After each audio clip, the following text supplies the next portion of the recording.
We have an important hearing today examining the management practices and misconduct at the Transportation Security Administration, the TSA.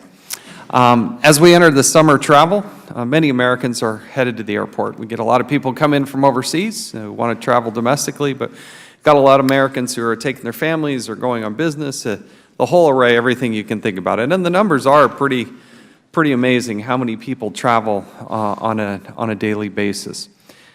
But often when they get there, they're finding that there are very long lines. Now, we need our airplanes and airports to be as secure as possible, but the practices of securing those airports, I think, it continues to be an ongoing question, because sometimes the lines become so difficult and so long. During 1 week in mid-March, nearly 6,800 passengers missed their flights due to long waits at TSA checkpoints. At the Charlotte airport, passengers waited more than 3 hours just to get through security. And many airports are complaining TSA is only getting worse, not better, and yet there has been a rise in the sheer number of people that were working at the TSA, certainly since its inception. But you're also going to find that the attrition rate is pretty stunning, and there's a reason why. I think it's a key indicator as to how the organization is performing and who's being rewarded and not being rewarded, and how do people generally feel about the organization. I think people are patient. They're willing to wait in line if they feel like the airport is becoming secure. But last summer, the Department of Homeland Security Inspector General performed covert testing at TSA's airports security screenings and found, quote, failures in technology, failures in TSA procedures, and human error, end quote. The IG, the Inspector General, testified before this committee that, quote, layers of security were simply missing, end quote. I understand that some recommendations are still outstanding, although I appreciate the TSA has taken steps to address many of the Inspector General's findings. As TSA works to improve security and reduce wait times to reasonable levels, the agency's staffing problem threatens to undermine its progress. Currently, the agency is losing, think about this, these numbers are pretty stunning. They're losing about 103 screeners each week through attrition. Now that's a little bit of a scary number, because I think that's telling us that they really don't like working there. In 2014, this is again a very stunning number, 373 people joined, but 4,644 people departed. There are a lot of people looking for good jobs, good opportunity in this country, and so when you have 4,600 people leave that job, and they're only able to attract 373, what does that tell you? It tells you there's probably a management problem there, and that there's probably some challenges and some underlying things and causes that ought to be examined. The government actually, I think, does a good job in that it surveys federal employees at all the different agencies across all of government. And remember, there's more than 2 million federal employees out there. Of the 320 agencies that are ranked and scored, the TSA ranked 313 out of 320, as making it one of the worst places to work. The committee has been contacted by a large number of whistleblowers who have given us some insight into what might be. We've also reached out to some individuals. I don't want you to assume that the panel here today are simply whistleblowers. In fact, that's not the case. One of the biggest causes that have attributed to its TSA challenges is leadership and management. Strong, effective leadership could not be more important to an agency fraught with problems. Instead, as we've chatted with people and whistleblowers who's come forward, we found that the TSA has developed a highly retaliatory culture that discourages speaking up about problems.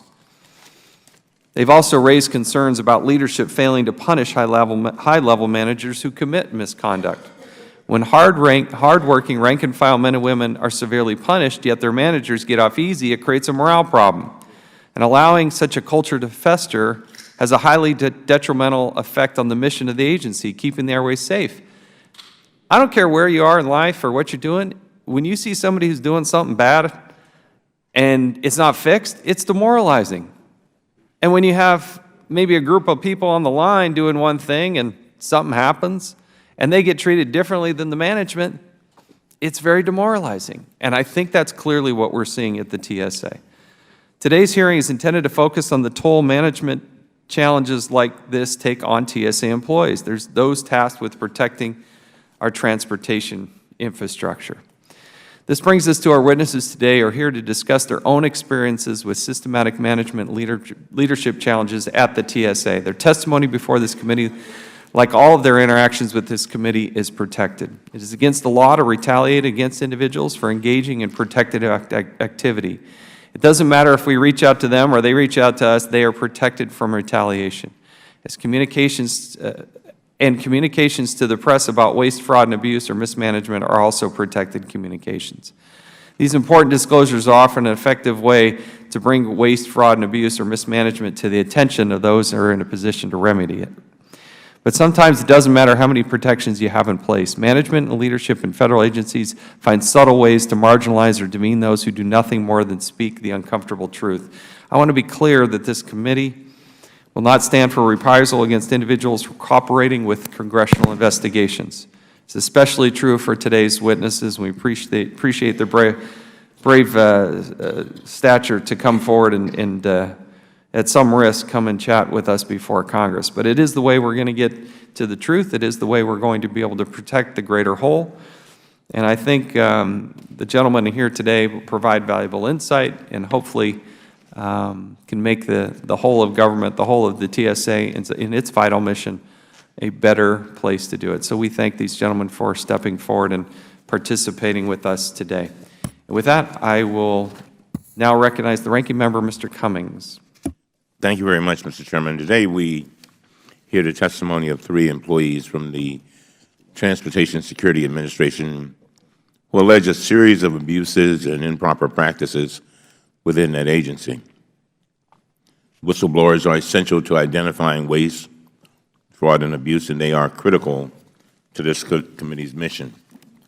In fact, based on the work conducted by this committee today, federal statutes protect employees who bring wrongdoing to light.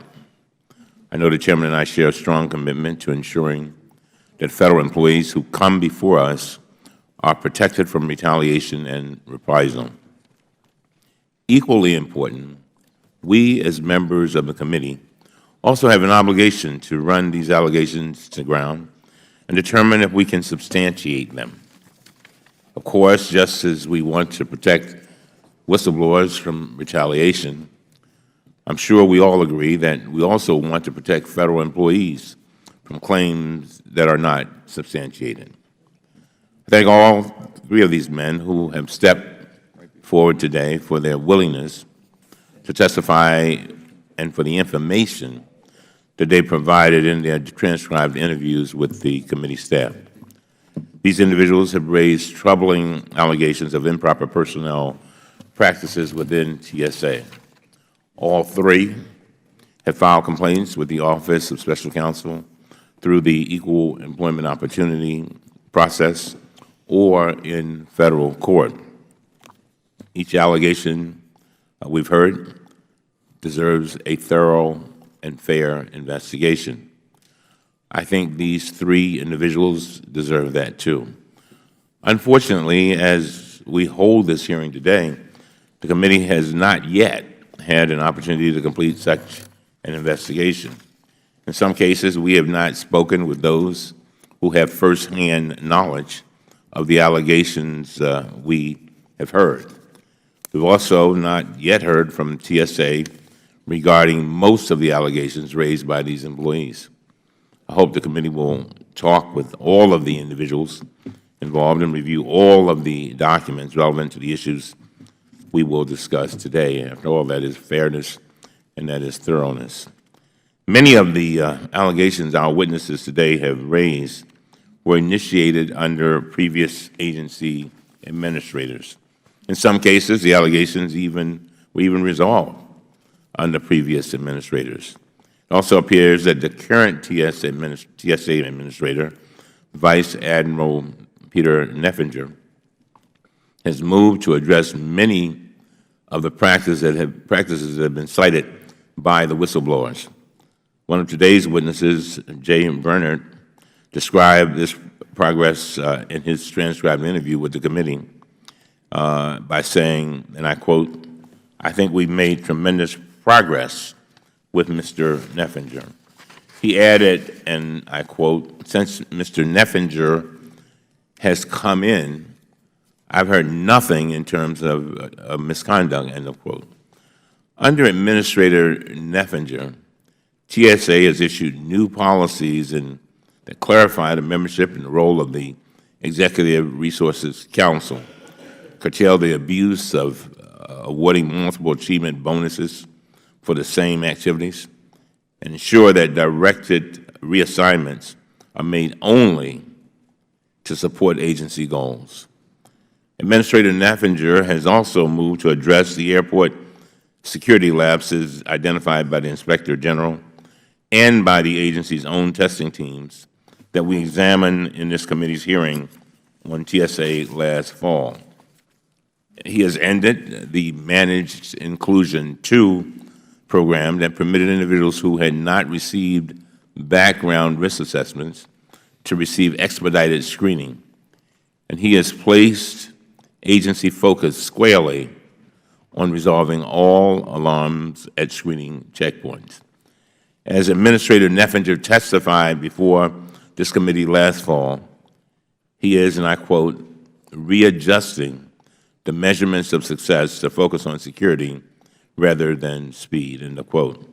And so I'm pleased to see that his actions are beginning to show real progress. However, people may not want to hear this, but these actions are likely to slow lines at airports even further. And things may get even worse if TSA's workforce continues to be reduced. Administrator Neffinger recently testified that the TSA has nearly 6,000 fewer transportation security officers in its workforce than it had 4 years ago. It is being asked to do more with less, and that is indeed a problem. So I hope that our committee will continue to focus on holding TSA accountable for completing essential reforms that we will provide, and that we will provide him with the resources he needs to do his job. And so I look forward to the testimony of our witnesses today, and I want to thank you all for being with us. Mr. Chairman, with that, I will yield back. I thank the gentleman. We'll hold the record open for 5 legislative days for any members who'd like to submit a written statement. We'll now recognize our witnesses. We're pleased to welcome Mr. Jay Brainerd, Federal Security Director for the State of Kansas in the Office of Security Operations at the Transportation Security Administration. Mr. Mark Livingston is the Program Manager in the Office of the Chief Risk Officer at the Transportation Security Administration. And Mr. Andrew Rhodes, Assistant Federal Security Director for Mission Support at the Minneapolis-St. Paul International Airport in the Office of Security Operations at the TSA. We welcome you and thank you for being here. If you will please raise your right hand. Rise and raise your right hand. Sorry. Do you solemnly swear or affirm that the testimony you're about to give will be the truth, the whole truth, and nothing but the truth?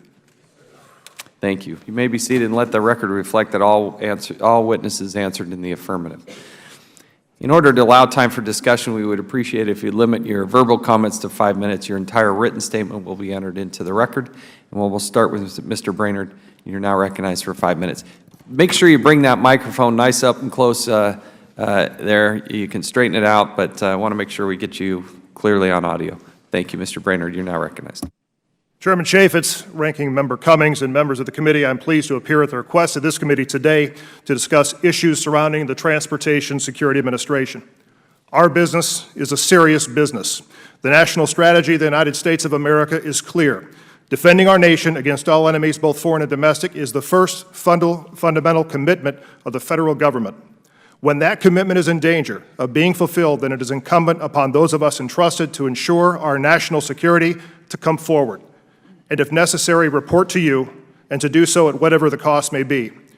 We are all here today for that purpose. While the new administrator of TSA has made security a much-needed priority once again, make no mistake about it, we remain an agency in crisis. TSA remains in crisis as a result of poor leadership and oversight of many of our senior leadership appointments which have taken place over the past several years. some of which still serve in key positions within our agency today. Our culture went into rapid decline after having gone unchecked by its leader in various agencies and committees responsible for that oversight, and for that reason, we continue to have a crisis of leadership and culture. From 2011 to early 2012, TSA chose, in abundance, unprepared employees to fill key leadership vacancies. These were people who were chosen not because they were time-tested leaders or mature or experienced in actually leading people in large, complex organizations, but because they were liked or good at managing programs or projects. In fact, many of these leaders lacked any security experience and had ever worked in the field operation their entire career.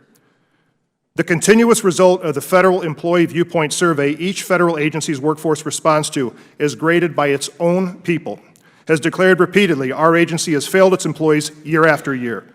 We continue to have a culture problem in TSA brought on by an unwillingness to address misconduct of senior executives combined with poor leadership and decision-making, all of which have been the #1 contributing factor of our security risks and which led to our poor performance. We have low morale, a lack of trust, and field leaders who are fearful to speak out, and for good reason. People at all levels of the agency, both in the field and at headquarters, have spent most of their time constantly looking over their shoulder when doing the right thing. And let me make one thing abundantly clear. This is not a TSA headquarters issue. There are legions of decent people at our headquarters who are just as disgusted and just as concerned as I am sitting here today. This is and has always been a senior executive issue, a senior executive problem. I refer to those at the very top of the food chain. For years, we had many senior executives, most of which who completely lacked the experience needed for their position, run amok and make decisions or conduct themselves in an unethical manner which eroded our ability to complete the security mission and grossly compromise the integrity of our agency. Until substantive change occurs, TSA will remain a culture of positional leadership. Despite the results of our covert testing being made public, we still have some of those very same leaders in critical positions whose focus and attention are on numbers first and leave security and people last. In fact, many of the same people who broke our agency remain in key positions of influence even today. Because of this, we continue to empower positional leaders who obtain compliance because they fill a certain leadership vacancy. And to be clear, they are not followed because they are leaders. Subordinates follow these positional leaders out of fear, whose only objectives are limited to bean counting and instilling fear into anyone who opposes them. These leaders are some of the biggest bullies in government, and as a result, many people feel battered, abused, and overworked. These positional leaders convince themselves they are liked by everyone and their decisions are accepted because there's almost no one left to question them. They have become powerful in their own mind and regularly make decisions regardless of the people affected by them. I know of several people in key leadership positions that went along to get along, who regret having supported the agenda of those positional leaders. In an effort to clean up our agency, TSA's former administrator, John Pistol, and his deputy, John Helinski, instituted an agency-wide ethics training complete with a TSA wall of shame for the purpose of exposing a few bad apples in our agency and publicly shaming them. And to quote Mr. Helinski's message, to our people in one of the videos every employee is required to see, people were better than this. Well, that wall of shame is more than a few names light today, as senior executives in TSA have been held to a completely different standard than the rest of the agency. Not one person for the state of our agency is glad to see any of us here today. Those who have spoken up have been and continue to be targeted and victimized with the goal of running them out of federal service. Under the previous administration, complaints were buried, and in many cases, so were the complainers. No significant, consistent, or even proportionate action has been taken to remove or even hold leaders in the TSA Executive Service properly accountable for misconduct and poor performance. While the results of our covert testing were made public last May, it was embarrassing, and when it came time to address this problem, the people who were really to blame never stepped forward to accept or even acknowledge any responsibility. Instead, they sat back and they watched our officers on the front line get publicly shamed. The truth is, our officers did not fail. They did exactly what that TSA senior executive leadership team demanded of them. For years, TSA executive leadership's priority shifted further away from security and eventually became focused only on reducing wait times and increasing checkpoint throughput. Those federal security directors who raised concerns or voiced dissenting opinion to leadership were targeted, and one way was through the use of directed reassignments. One of my counterparts had a conversation with one of the very senior executive leaders responsible for our problems who had indicated to him they developed a loyalty list and were systematically removing the federal security directors who were on that list. For those not familiar, a directed reassignment is a tool regularly used by the airline industry to force people into retirement. Because it is technically permissible to do so in civilian service with a business reason, even without a mobility agreement, they targeted specific FSDs and deputies. The only thing wrong with this is they were absent a business reason. As federal security directors' vacancy occurs, many of them were filled with underqualified personnel whose only redemption was their loyalty to the positional leaders who put them there. TSA executive leadership waged an all-out campaign against the federal security directors, and of the 157 original federal security directors hired after the 9/11 attacks, there are only 5 of us left today. When it became public knowledge that the Veterans Administration spent a few $100,000 on the directed reassignment of a few people, the public was outraged. TSA spent millions. In looking at the hearing agenda posted on the committee's website, it mentions what I believe to be the most important part of why we're here, which was the toll that management challenges have taken on our workforce. My opening statement only scratches the surface. As the saying goes, those who not learn from history are doomed to repeat it. While the idea of forgetting mistakes of the past and looking forward to a brighter future sounds good, the reality is our leadership usually changes when there's a change of administration. If that happens, and if these issues continue to go unaddressed, the people who damaged this agency will once again be off the leash, and what progress we have made under Administrator Neffinger will have been in vain. We need this committee to take a serious look at the road ahead and ensure this never happens again. I hope to add value to this hearing by answering your questions and providing insight based upon my experiences. Thank you again for having me. Mr. Chairman, that concludes my opening statement. Thank you. Chairman, Mr. Chairman Cummings. Young, yes. Yes.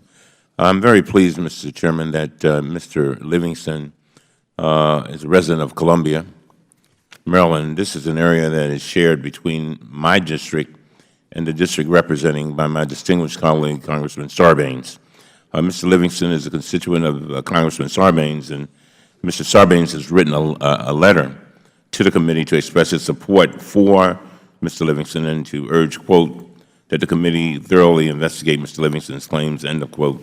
And I just ask unanimous consent, Mr. Chairman, that Congressman Sarbanes' letter be included in the record. Without objection, so ordered.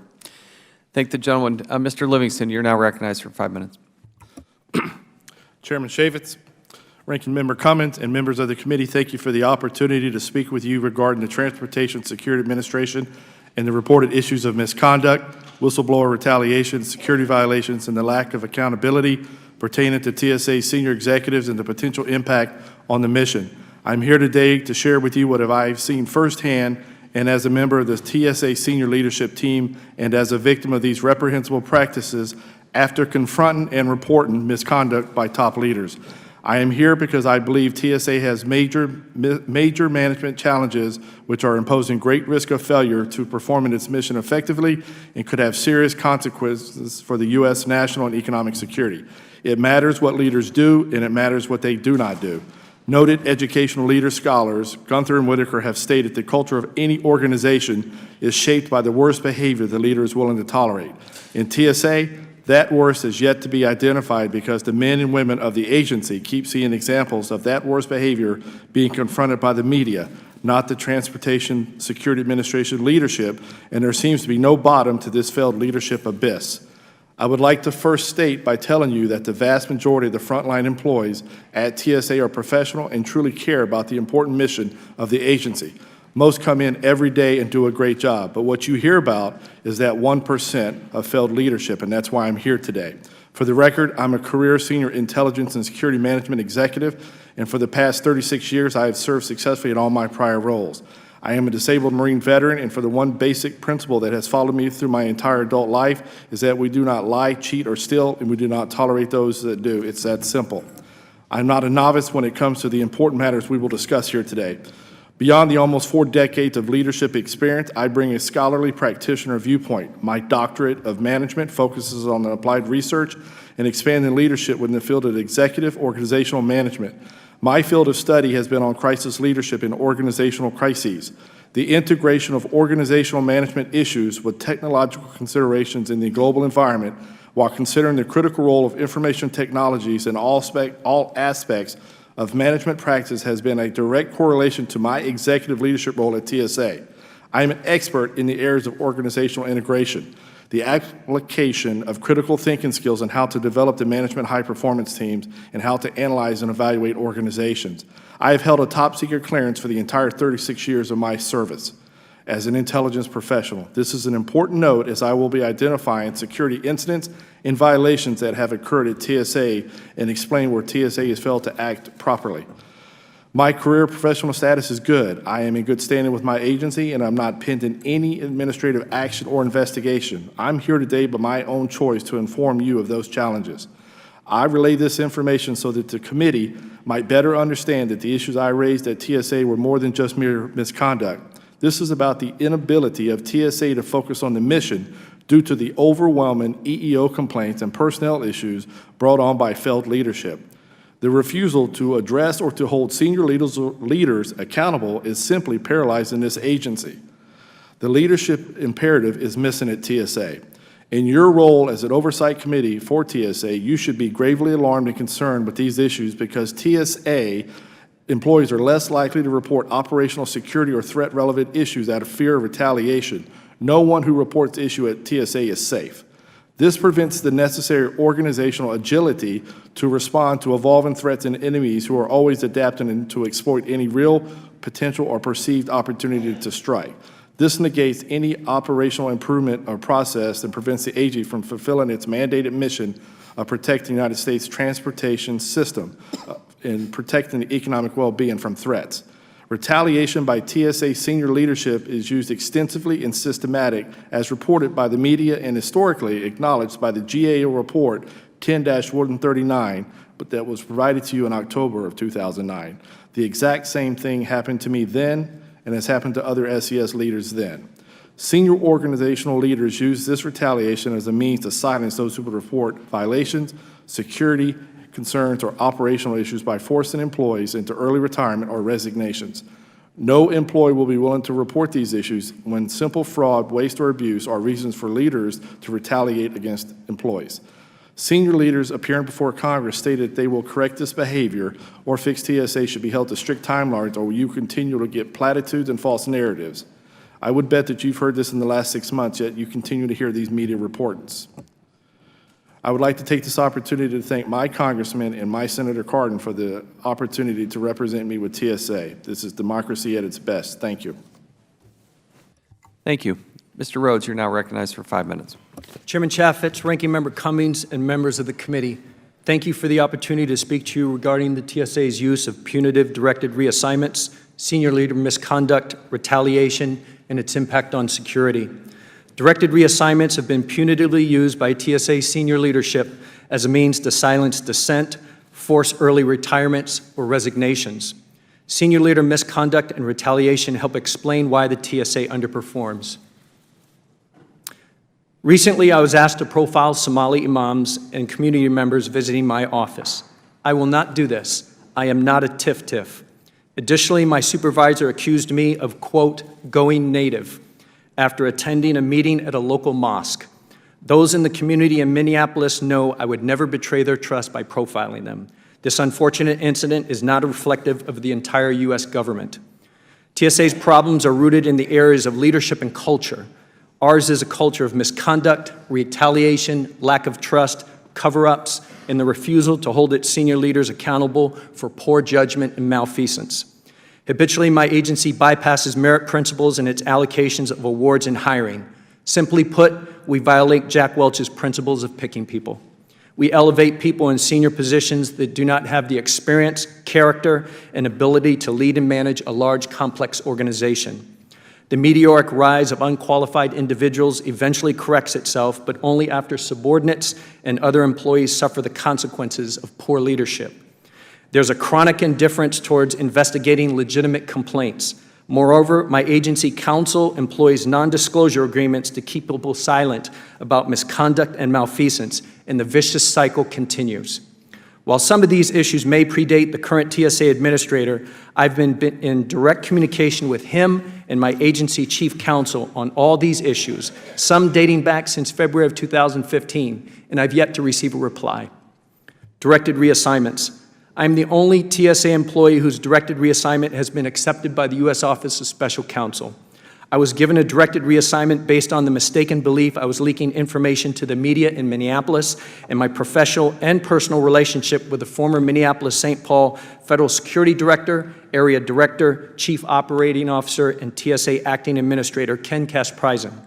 My agency was aware I was a recent father of two wonderful children, but could not leave the state of Minnesota unless I was willing to lose custody of my children. There's a financial price we as taxpayers pay for TSA mismanagement. I estimate the money saved by ending punitive directed reassignments, mismanagement, and out-of-control bonuses to senior executives would likely fund enough transportation security officers to staff some of our largest airports in the nation. The most egregious example of senior leader misconduct occurred with an assistant administrator. This employee sent provocative messages to a subordinate female under his purview. When questioned by an OI agent, he lied 3 times. The recommended penalty for a single lack of candor associated with an official investigation is removal from service. A 24-page Office of Professional Responsibility report recommended this assistant administrator be removed from service. Instead, either the deputy or the acting TSA administrator ignored the advice of the Office of Professional Responsibility. The subject of this investigation is still employed with TSA. Why is it acceptable for TSA senior executives to lie when TSOs are removed for the same infraction? In conclusion, the American public and Congress should care about what occurs in TSA because its senior leaders are mismanaging our agency and our security effectiveness is compromised. Our corporate culture is analogous to the movie Animal House, while the relationship between our headquarters and the field is best depicted in the TV series Game of Thrones. I cannot imagine any company being successful when it treats its employee the way TSA does. If this was a private company, the entire leadership team would have been removed long ago. I thank this committee for the opportunity to appear before you. I thank my Congresswoman from Minnesota, Betty McCollum, for her steadfast support. Until we correct the problems facing my agency, the TSA will always fall short of operating within the band of excellence. Our performance and potential reflects an agency in dire need of oversight. The American public deserves an agency focused on defeating the threat. Employees in TSA, TSOs particular, deserve leaders who value and treat them with respect. We can do much better. Mr. Chairman, this concludes my prepared statement. I look forward to answering any questions from you or other members of this committee. Thank you. Well, on behalf of the committee, we thank all 3 of the witnesses, and we'll now turn to questions, and I'll begin with the first round. All 3 of you are currently TSA employees, correct? And all 3 of you bravely have come forward to talk about retaliation, about a toxic environment, about misconduct within the areas you've worked. What concerns me is some of it is historic, but at least the first witness and the second witness, or third witness, I heard say they believe it still continues. And would you say that's the case? Is this still going on? Yes, sir. Mr. Livingston? Yes, sir, I would agree. Mr. Rhodes? Yes, sir. So that's very troubling. You unfortunately confirmed some of our worst suspicions. They have a huge bureaucracy in TSA. We've had about 45,000 screeners. We're somewhere in the neighborhood of 42, I guess, is a cap. But 52,000, and I know they cooked the books a bit and moved some positions to other agencies. But there's somewhere in the neighborhood of 8,000 to 10,000 administrative personnel making, well, I know there are 4,000 in the D.C. area make over $103,000 a year on average, so they're well paid. I read the stories of you, what they did to you, and since we've begun this inquiry, we've had dozens of others come forward throughout TSA telling us that they've experienced similar misconduct. I'm a little bit concerned. I've tried to give Neffinger, the new administrator, a chance to straighten things up. But again, you tell me that the people who are the most abusive are still there. Is that right, Mr. Brannard? Yes, sir. I didn't go on record with your comment. What I have observed in TSA, I think Mr. Neffinger has done his best to engage and get his arm around the situation, but we haven't resolved it. We have had instances happen. But the people, I mean, this comes from a pretty high level, and the retaliation has taken place. I know there's been some memos, et cetera, operational guidelines that have been revised, but the folks are still in place. That's got to be pretty demoralizing. It is, and they are still in place. I can tell you that, and I don't want to go into specific detail by mentioning names because they are entitled to some sense of due process in an investigation, but the reality is not only are they still with the agency, some of them are still in their original positions even today. So Well, we continue to have this issue. What concerns me, too, is the ability to perform now is also hindered. Neffinger is well-intended, but some of the reports that leaked about the poor performance, and you saw some cooking of the books, too, on wait times. Is that correct, any of you? Yes, sir. You did, Mr. Rhodes. That has been the failures of performance, and then the wait times, and then the retaliation. There's been retaliation for also the facts coming out. I don't want to say that you revealed the facts, but those were the facts of what was taking place. Some of you got blamed for that. Is that correct, Mr. Bernard, Mr. Livingston, Mr. Rhodes? Yes, sir. All three.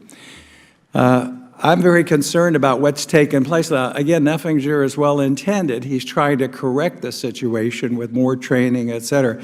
But TSA can't recruit, it can't train, it can't retain, it can't schedule, and it can't manage the huge bureaucracy that's been created. That's part of the problem, and it won't be corrected. Then those people on the line see what's taking place. They've pulled me aside at my airport. You see those three guys that are doing nothing, Mr. Micah, sitting there, they're all making over $100 grand. We're busting our tail trying to process these people, and they're having a sit-down chat and enjoying themselves. Part of the, I guess TSA gets the name thousands standing around, but these guys are thousands sitting around earning huge salaries while the others are doing their work. The meltdown that's already occurred, my colleagues, here's just a few headlines. This is Fort Lauderdale, Miami. American Airlines, 6,800 people last month missed their flights. Chicago, 1,100 American Airlines missed their flights. Chicago. Charlotte Airport, 3-hour waits on Good Friday. Long lines, cranky travelers, Seattle. This one's Denver. This one's JFK. I mean, and we haven't gotten to the summer when you get the heavier traffic. You all know what I'm talking about. You think we're headed for a rough time this summer, Mr. Brown? I absolutely believe that's the case. And, you know, I think it's important to point out that when we're talking about personnel issues and we're going and talking about the senior executive service and the people are still here, it goes beyond that. A lot of the things that you're reading about in the paper, the things about the $1.5 million app, for instance, same decision makers. When you're talking about moving security resources out of airports, same decision makers. When you're talking about, you know, turning the FTE back in order to bean count, which has put us in quite a situation for this summer, same administrators. The same people who broke this agency are the same people who are essentially still running it. And I will offer to you that in post the testing results coming out, there was a Tiger Team effort that took place in TSA. And of that Tiger Team effort, there were some wonderful recommendations that were offered. I can offer you that I served as a senior advisor for a period of about 2 months. And I can tell you the most important part of that survey, most important part of that working group was fix the security. And the second most important part was fix the leadership. And somehow I don't think that message got back. Well, thank you. Sir. Did you want to say something? Sir, I Real can quick, add I'm going to yield as much time to Mr. Cummings, but go ahead. Sir, I can add a very unique perspective to your first question. As a member of that senior leadership team, I sat in the office or at the table with the other senior leaders as a deputy assistant administrator. I can tell you that Administrator Neffinger has brought a new perspective to the agency. He's actually hired a chief operating officer. The problem is he's got the same people doing the same thing, doing the same problems. He has the right mindset and the energy to change it, but he's got to put different people in different positions. He's not going to get there with the same team. He has the energy and the focus to do it, but he can't do it with the same people. Well, what you tell us is troubling. Let me yield now to Mr. Cummings. Thank you very much, Member. Mr. Chairman. Gentlemen, I want to thank you for being here. And I'm concerned about the allegations. I think they're very serious allegations.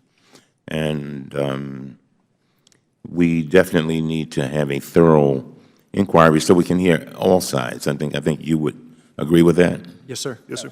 Mr. Livingston, you testified that you were removed from your position, and basically you were demoted. Is that right?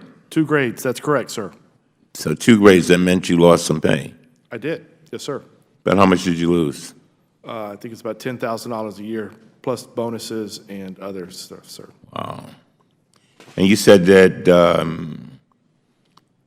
right at the end of your, so you said that they did it right at the end of your 1-year probationary period. Is that right? Yes, sir. They So removed, how close were you to the end of the period before they did this? I think it was roughly about 48 days before my probationary period, but I had served in that period as a probationary SES for 17 months.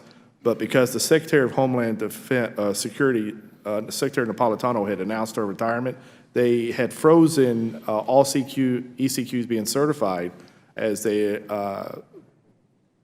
put in a new Secretary of Homeland Security at the time. So I was in that position, in an active position, an extraordinary long time. Plus, my agency was slow in getting my ECQs to OPM. The bottom line is they removed me, then investigated me, and when I was cleared, they didn't reinstate me. The reason they removed me is because I had found my senior culpable for pre-selection, and then I had reported another one for sexual harassment. So after they removed me, I had failed my probationary period. And after I had failed it, they couldn't reinstate me. They had already removed me. So, and what do you think the probationary period is for? It's to evaluate your performance, sir. So as I understand it, during your probationary period, you don't have certain important rights. Is that right? That's correct, sir. Like the ability to challenge your demotion or to appeal, right? Yes, sir.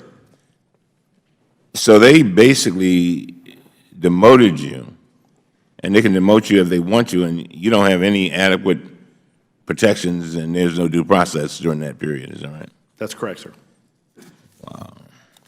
So you must have been very upset about that. Well, considering that I had gotten 2 medals and a great midterm and was pending another medal at the time, I was shocked. I was blindsided. So during your interview with the committee staff, you were asked if it would be easier for agencies to retaliate against employees if probationary periods were extended beyond 1 year, and you said, and I quote, yes. Is that right? Sure, it would. You were also asked, and I quote, given what happened to you, and you claim that TSA retaliated against you during your probationary period, would you support probationary periods that are longer than 1 year? And you said, quote, no. Is that right? In TSA, sir, it hasn't worked. I've seen other agencies where it would. If it's done in good faith, I think it could. But in my current situation, I couldn't see it working for 2 years. So my answer would be no. No, sir. So there's a proposal that has been made before our committee Yes, sir. to extend the probationary period and to make it even longer. Sir. That would mean that you could have been demoted even if you worked there even longer. Do you think that that's a good idea? Well, that recommendation also comes with some other regulations that include a mentor and then 60, 90-day checkups. So there's a process that comes with that where you're informed as you go. I was blindsided, and that recommendation wouldn't allow that. So if we made it longer, then whistleblowers like you would have fewer due process protections for an even longer period of time. And would you oppose that change? If it came with checks and balances, I would not be opposed to it, sir. The whole point of being an SES is to help the government. It's not about the individual. But if it's not balanced, it wouldn't work. The time period isn't the issue, it's the quality. I got you. And TSA hasn't shown that quality, sir. They haven't acted in good faith. Okay. So, Mr. Brennan and Mr. Rhodes, do you agree with that? And do you oppose having a longer probationary period when whistleblowers like you would have fewer protections? Sir, I think the problem that's plaguing our agency is the fact that we have codes of conduct, we have policies, but we don't follow them. We have leaders that just abuse their power and authority. On a general term, if we had competent, ethical leaders, you could make the probationary period 10 years. It wouldn't matter if they would do the right thing. But as Mr. Livingston stated, in the current state of TSA, with as much retaliation, with as much of you have to be in an inner circle or liked to get promoted, I absolutely would not support it. Brennan? Sir, I really don't care. I don't care if it's a year, I don't care if it's 2 years, as long as there is a checks and balance system in place. I mean, you have to have engaged leadership that is going to follow the performance of the individual. And if the person is not performing, to give them a plan to help them be successful, and if they're not, end it. So as long as there is a structured process in place to help develop the individual and to make a determination if they're going to be a good fit, to me, it doesn't matter how long it is. So you have a situation where, you're saying no matter who's at the top, you've got people that have been there. I guess most of these people have been there for a while. Yes, sir. Did you want to say something, Ms. Livingston? I was going to answer. Yeah, let me finish my question. So no matter who you have at the top, you've got these folks underneath. I guess many of them have been around for as long as TSA has been around, I guess. Am I right? Many, yes, sir. And are these people easily identifiable? I mean, is it easy to know who they are? Yes, sir. Yes, sir. And so they basically, so Neffinger can do whatever he wants or put out whatever mandates or rules or to correct situations generally, but unless you have these folks cooperating, it's still not going to be resolved. Is that a fair statement? Sir, Things are not going to be resolved. my perspective is they're waiting him out to see if he's going to be sticking through, and they're just not giving him a fair, honest, professional shake. And a career professional would support him no matter how long he's going to be there, a day or 10 years. When he makes a decision, it should be carried out, and he's not getting a fair, honest, professional shake. If I can say also to that, when you're talking about the whole of TSA, some 50 or 60,000 employees, and then you get to the leadership component, that starts getting even smaller. And then you get to the real crux of the problem. We're not talking about 50 people. We're talking about a handful of people up there who've managed to maintain power in this agency who have escaped accountability. Now, some of those people, some of the most egregious offenders, they've departed TSA with either a golden parachute or some private sector lucrative offer.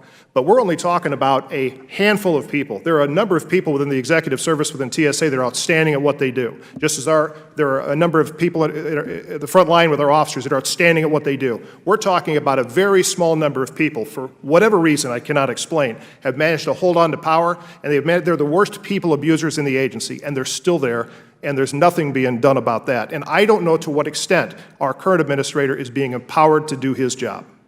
Thank you very much. Okay. Thank you, Mr. Cummings. Gentleman from Tennessee, Mr. Duncan. Thank you, Mr. Chairman.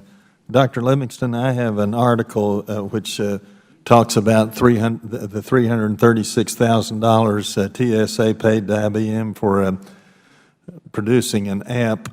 And I have this article says, when an app isn't much more than a random number generator, it's hard to imagine how it could cost that much for the development alone, but it is typical of government spending. And I understand from the staff that you once recommended an analysis that another employee refused to do and ended up spending $12 million on a project that should have cost just $3 million. Would you tell us about that and any other examples of huge waste that you've seen on your watch? Sir, Yes, sir. When I came on as the Deputy Assistant Administrator for the Office of Intelligence and Analysis, we did a watch floor transformation. And in that, we had allocated originally $3 to $3.5 million to do this transformation. And because there was no alternative of analysis completed, it was not managed properly. There was a 30, 60, 90-day signature that was completed that was not done properly. So the wrong equipment was ordered, it arrived, didn't work, we had to do it over, and it cost 3 times the amount. And even today, if you went and looked in that watch floor, there's about $500,000 worth of equipment sitting in a box in that office space, and there isn't manned where it should be about 12 people working. There's probably 4, maybe 5 people working. It was a total waste of money, and while it may not sound like a lot when you look at the big picture, it's wasted almost $7, $8, maybe $9 million. That's a lot of money if it was being paid for out of our pocket. And I think the taxpayers would be upset to know that TSA wasted that money. Well, it may not sound like much to those in the federal government, but I can tell you it sounds like a lot to the average person out there when you waste, when you pay $3 million, when you pay $12 million for something that should have cost $3 million. Do either of you, Mr. Rhodes, Mr. Brainerd, have you seen examples of waste in your positions? Yes, sir. In Minneapolis, we built a regional headquarters for a regional director that had no intentions of coming to Minneapolis. He stayed in Michigan, and throughout that whole process, as I worked with the Office of Real Estate, I would identify, why are we spending $300,000 on an office space that this regional director has no intention of coming to? We are in the process right now of Minneapolis of changing that, but we're going to spend more money to revamp that office space for a coordination center, where we should have done that at the beginning. We identified that years ago. I identified that years ago. But what happens is when you make suggestions like that, they just move around you, or you get cut out of the meeting, and you're not consulted anymore. So we've already spent $300,000 on this office space, and we're going to spend, I don't know, $100,000, $150,000, potentially more, when we should have done that up front.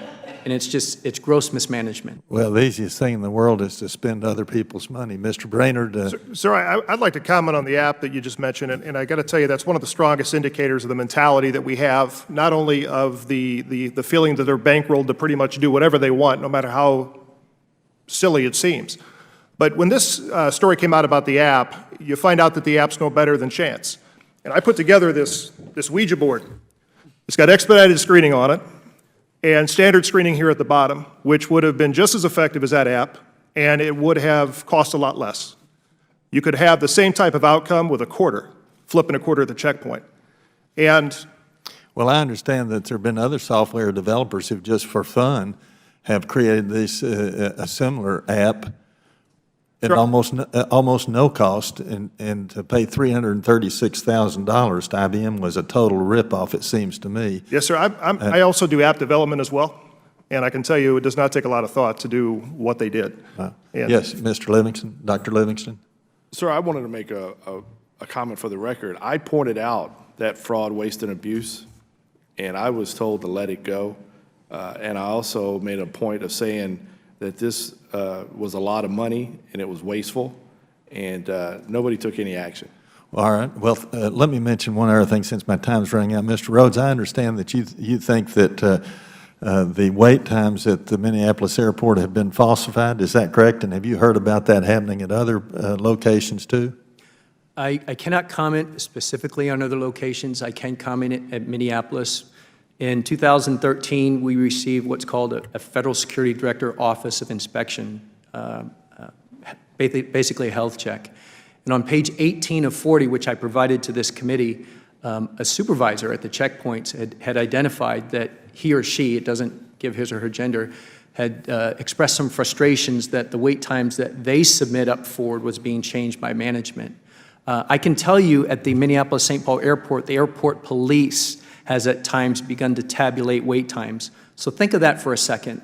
We are expending police resources at our airports to check on TSA reporting our wait times.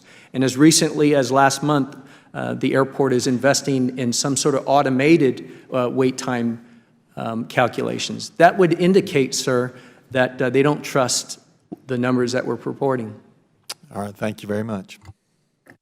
I thank the gentleman and gentlelady from New Jersey, Ms. Watson-Coleman. You're recognized. Thank you very much, Mr. Chairman, and thank you, gentlemen, for being here. I want to ask one question. I think it was you, Mr. Bernard, who said that there are only a handful of really bad administrative level people. A lot of others have left, but you said there's only a handful. Is that 10? Is that 12? Is that 5? I'd say it's less than 20, ma'am. I don't know the precise number. Only the people that I deal with in my world. I'm speaking strictly within operations. I don't speak for the Office of Law Enforcement, the Office of Global Strategies, the Office of Human Capital. There are some 13, 15 different divisions within TSA. I can only speak to what I know and the impact, but I will tell you that operations has the largest piece of the pie. I think I've got to pay better attention to your organizational chart because I'm really kind of confused where people are located on it, and I will do that. Dr. Livingston? You wrote in the statement you submitted for the record today, and I quote, "Today, TSA lacks the senior leadership courage to make the necessary changes so that the agency can accomplish its mission," right? I did. Now, in your transcribed interview with committee staff, you stated the following about Administrator Neffinger, and I quote, "I give him all due credit for being probably one of the smartest people in DHS, and he is the right guy to lead TSA." Is that accurate? You said that. Thank you. ma'am. You also stated in your transcribed interview, and again I quote now, "Pete Neffinger has stood up publicly and said, 'This is what we need to do,' but he is the only voice." Why is Admiral Neffinger the right guy to lead TSA? And what has Administrator Neffinger actually said that needs to be done at the TSA? When I was the Deputy Assistant Administrator, I sat next to him probably 8 months as a member of the Counterterrorism Advisory Board. I know him to be an intellectual. I know him to be a leader. And when he was the Vice Admiral of the Coast Guard, he spoke truth to power. He talks now about innovation. He speaks with authority, and I think he's a man of integrity. What I don't think is he has a supporting cast around him. If you think of it as a sports analogy, he can't play every position on the field. I think he has good intentions for TSA. I think he needs a supporting cast to help him. I think all of you have heard him here when he's testified. I think he speaks honestly. I think he is well-intended. But what I think he needs is the people around him to buy into what he's doing. He has since hired a Chief Operating Officer, Gary Rascott, to come in and help him. That is one example of him trying to get things right. Congressman.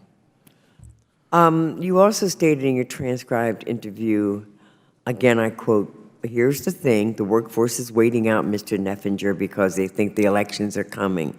Having worked in state government at various levels, I know what it is for people to wait for leadership to come in and then wait for leadership to come out, and they say, "We were here when you got here, we're going to be here when you leave." So are you speaking of those individuals that have some kind of, and I'm going to use this as a generalized term, civil service protection that can't be moved, that are representing the most difficult element to deal with and to work with? Ma'am, my intention with that comment was to admit that the middle management and the senior level leadership hasn't provided the necessary leadership to support the administrator to let it be known that they've bought in, that no matter how long he's there, whatever he has said should be carried out. I don't think there's the necessary buy-in to carry out what he's advised and directed to be done, whether he's there a day or 4 years like Mr. Pistol. Once he decrees it, it should be carried out regardless of the time frame.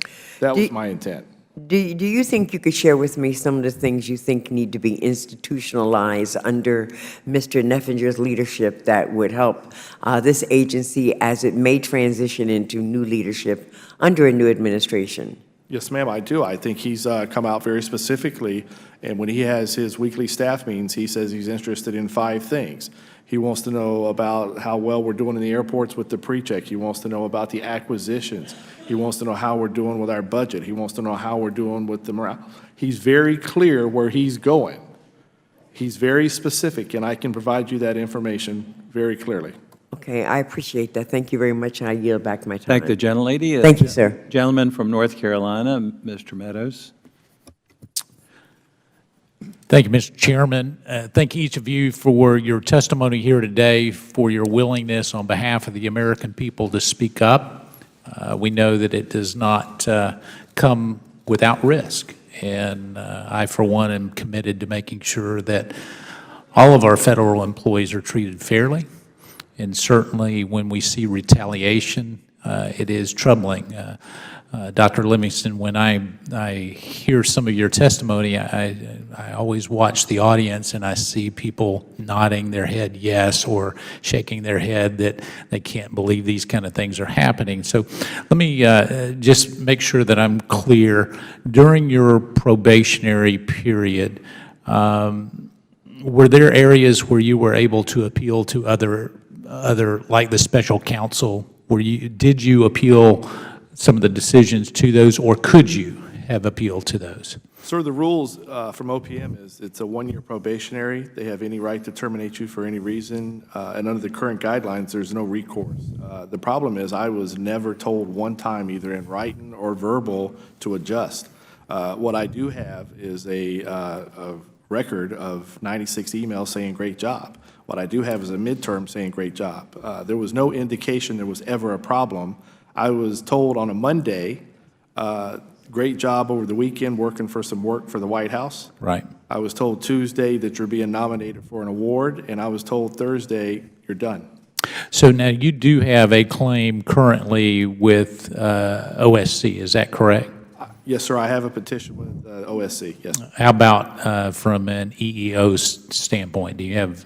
I have filed a lawsuit and an EEO as well, sir. And, All right. An attorney. So you have those two appeals, I guess, sitting out there, or at least requests at this particular point. I just wanted to make sure that that's clear, that in addition to this probationary period, you've actually filed in those two areas. Is that correct? It is the first time for me, sir, in 36 years, but I have. No, then that's fine. You know, when injustice happens, or that perceived injustice, certainly we want to make sure that happen, that you are given the right to appeal. So let me go a little bit further, because part of this is a federal employee a management issue, but the American taxpayers probably are not as in tune to that or care about that as much as the safety and security of air travel. Yes, sir. So is it your testimony, Dr. Livingston, that this mismanagement is affecting the safety and security of Americans? Sir, it's my testimony today that we have non-Intel professionals running your Office of Intelligence and Analysis. So non-Intel running the Office of Intelligence, all right? Mr. Brannard, is it your testimony here today that the lack of sufficient management practices within TSA is putting Americans at risk? Mr. Meadows, I would say that's the case, and let me quantify that. When I talk about the lack of experience in positions, right now this summer, we are going into what they call a very challenging season. And we are looking at situations in these airports where they have recently pulled out the Managed Inclusion 2 aspect of expedited screening. That is a very small part of that whole process and package. Right. And because they have done that, we're going to have this problem. The problem alone with that is the fact that Plan A was to put that in place, but nobody sat down and put a Plan B in place if they had to pull any one or all those options off the table. In this business, you have to understand continuity of operations, and it's very clear to me, just on that alone, they didn't have a continuity of operation. That is detrimental to our security. Additionally, when you're talking about security at the airport, you're talking about things like this app, this randomizer. There are stories out this week about a proposal that existed pre-current administrator about not screening passengers on flights out of airports. To me, that speaks in and of itself, the level. So your testimony is that correcting this situation is of the highest priority for the security of the American traveler. Is that correct? Absolutely. All right. So let me finish in the last few seconds. I was at Dulles a few weeks back visiting with Customs and Border Protection as we looked at the whole vetting of visa overstays and exit of the country. in there, they indicated that TSA doesn't check all the background areas of potential workers, so they can be on a terrorist watch list, they could have other backgrounds, and that we're not systematically checking all the backgrounds, resources that we have at our disposal. Is that correct, Dr. Livingston? And I yield back to the chairman. Sir, let me research and get back to that. I'm not exactly sure of that. I think that's the case, but let me get back to you specifically. I don't want to mislead you on that, but I can find out. Thank the gentleman. Gentlelady from Illinois, Ms. Kelly, you're recognized. Thank you, Mr. Chair, and welcome to the witnesses. Just for clarity, Mr. Rhodes, you told committee staff that after March 1st, 2015, no one has told you that they believe wait times are being falsified. Is that correct? Is that what you said to the committee staff? Ma'am, I had described to the committee staff that in March 1st, 2015, that I was aware of an incident at Minneapolis where a manager was in our coordination center. He was counting the wait times of the people in the checkpoint queue, and he was pulled away to respond to a real incident at the airport. He had counted approximately 18 minutes, and then a new manager came in, and I believe she counted either somewhere around 5, but we reported 18. So is that So a yes or no? that's as best as I can tell is March 1st, 2015. But as I stated earlier, ma'am, when the airport police start having police officers count your wait time, it's an indication of trust. And so I would maybe look at that as the measurement, that when police organizations at airports are starting to count the wait times of your checkpoint security queue, then something's wrong. But to that question, you don't have a yes or a no? I don't have any information, ma'am. Okay. Yes, ma'am. In early 2015, the preliminary results of tests of TSA's screening operations conducted by the Department of Homeland Security's Inspector General leaked to the press. The Inspector General made findings that, according to the Secretary of Homeland Security, Jay Johnson, and I quote, "were completely unsatisfactory." In response to these results, Secretary Johnson ordered TSA to implement a 10-point plan. Mr. Brainerd, are you aware of these findings? I am, ma'am. Okay. As part of the ongoing effort to complete the 10-point plan and resolve security vulnerabilities, Administrator Neffinger had worked to address what he identified as a, quote, disproportionate focus on efficiency and speed in screening operations rather than security effectiveness. To that end, Administrator Neffinger testified before this committee that he has provided new training to, quote, every transportation security officer and supervisor to address the specific vulnerabilities identified by the OIG test. Mr. Brainerd, has your staff received this training? Yes, ma'am. You discussed the impact that this training has had on the performance of the screener workforce during your transcribed interview with committee staff. You stated, well, the Management Essentials training obviously has improved our situation in terms of how they conduct their jobs. The thoroughness, I mean. There have been improvements in terms of, I think, without seeing any test results, the detection capabilities. Is that correct? Yes, ma'am. Okay. Administrative Neffinger has also refocused the screener workforce on resolving alarms at checkpoints, and he testified, quote, readjusting the measurements. He is readjusting the measurements of success to focus on security rather than speed. When you spoke with committee staff, you were asked whether under Administrator Neffinger there had been a, and I quote, new emphasis on resolving the alarm, and you said, and I quote, absolutely. Is that correct? Yes, ma'am. What is the importance of resolving alarms at the checkpoints? Ma'am, making sure that our people are thorough. You know, the job that an officer does is certainly the most important job in TSA.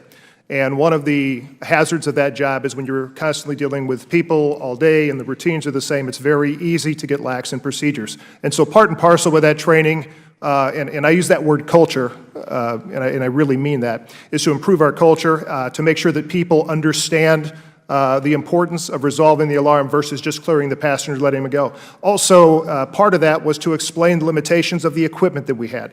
You know, and these are all things that came out of the Tiger Team effort. Some great stuff that happened. And certainly since Mr. Neffinger has been in, there has been a shift to security and in trying to get that pendulum to go back so we strike a balance.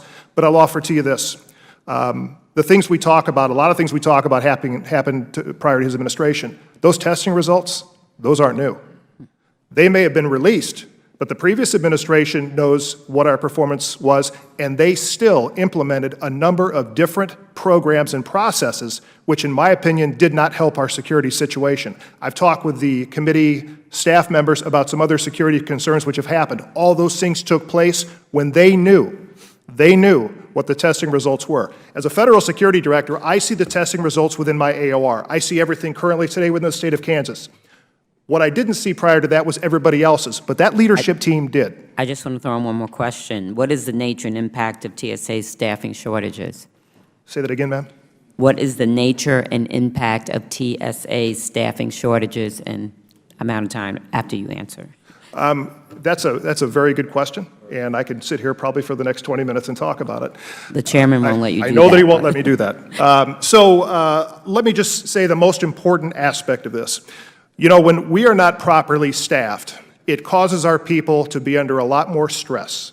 Now, regardless of how much Mr. Neffinger or myself or our supervisors preach the importance of resolving the alarm, it puts pressure on the security checkpoint, the officers. Additionally, when you look in the media, you've got airports screaming about the possibility of going privatized. And if there's one thing that puts pressure on a federal employee of 13 years, is the threat of privatization. That is one thing that is absolutely at the forefront of their mind. And you can't have people focused on the security mission when they're focused on their job security. I give Mr. Neffinger a lot of credit because he's bearing the news to the public. And the word on the street is, you remember the day after Thanksgiving?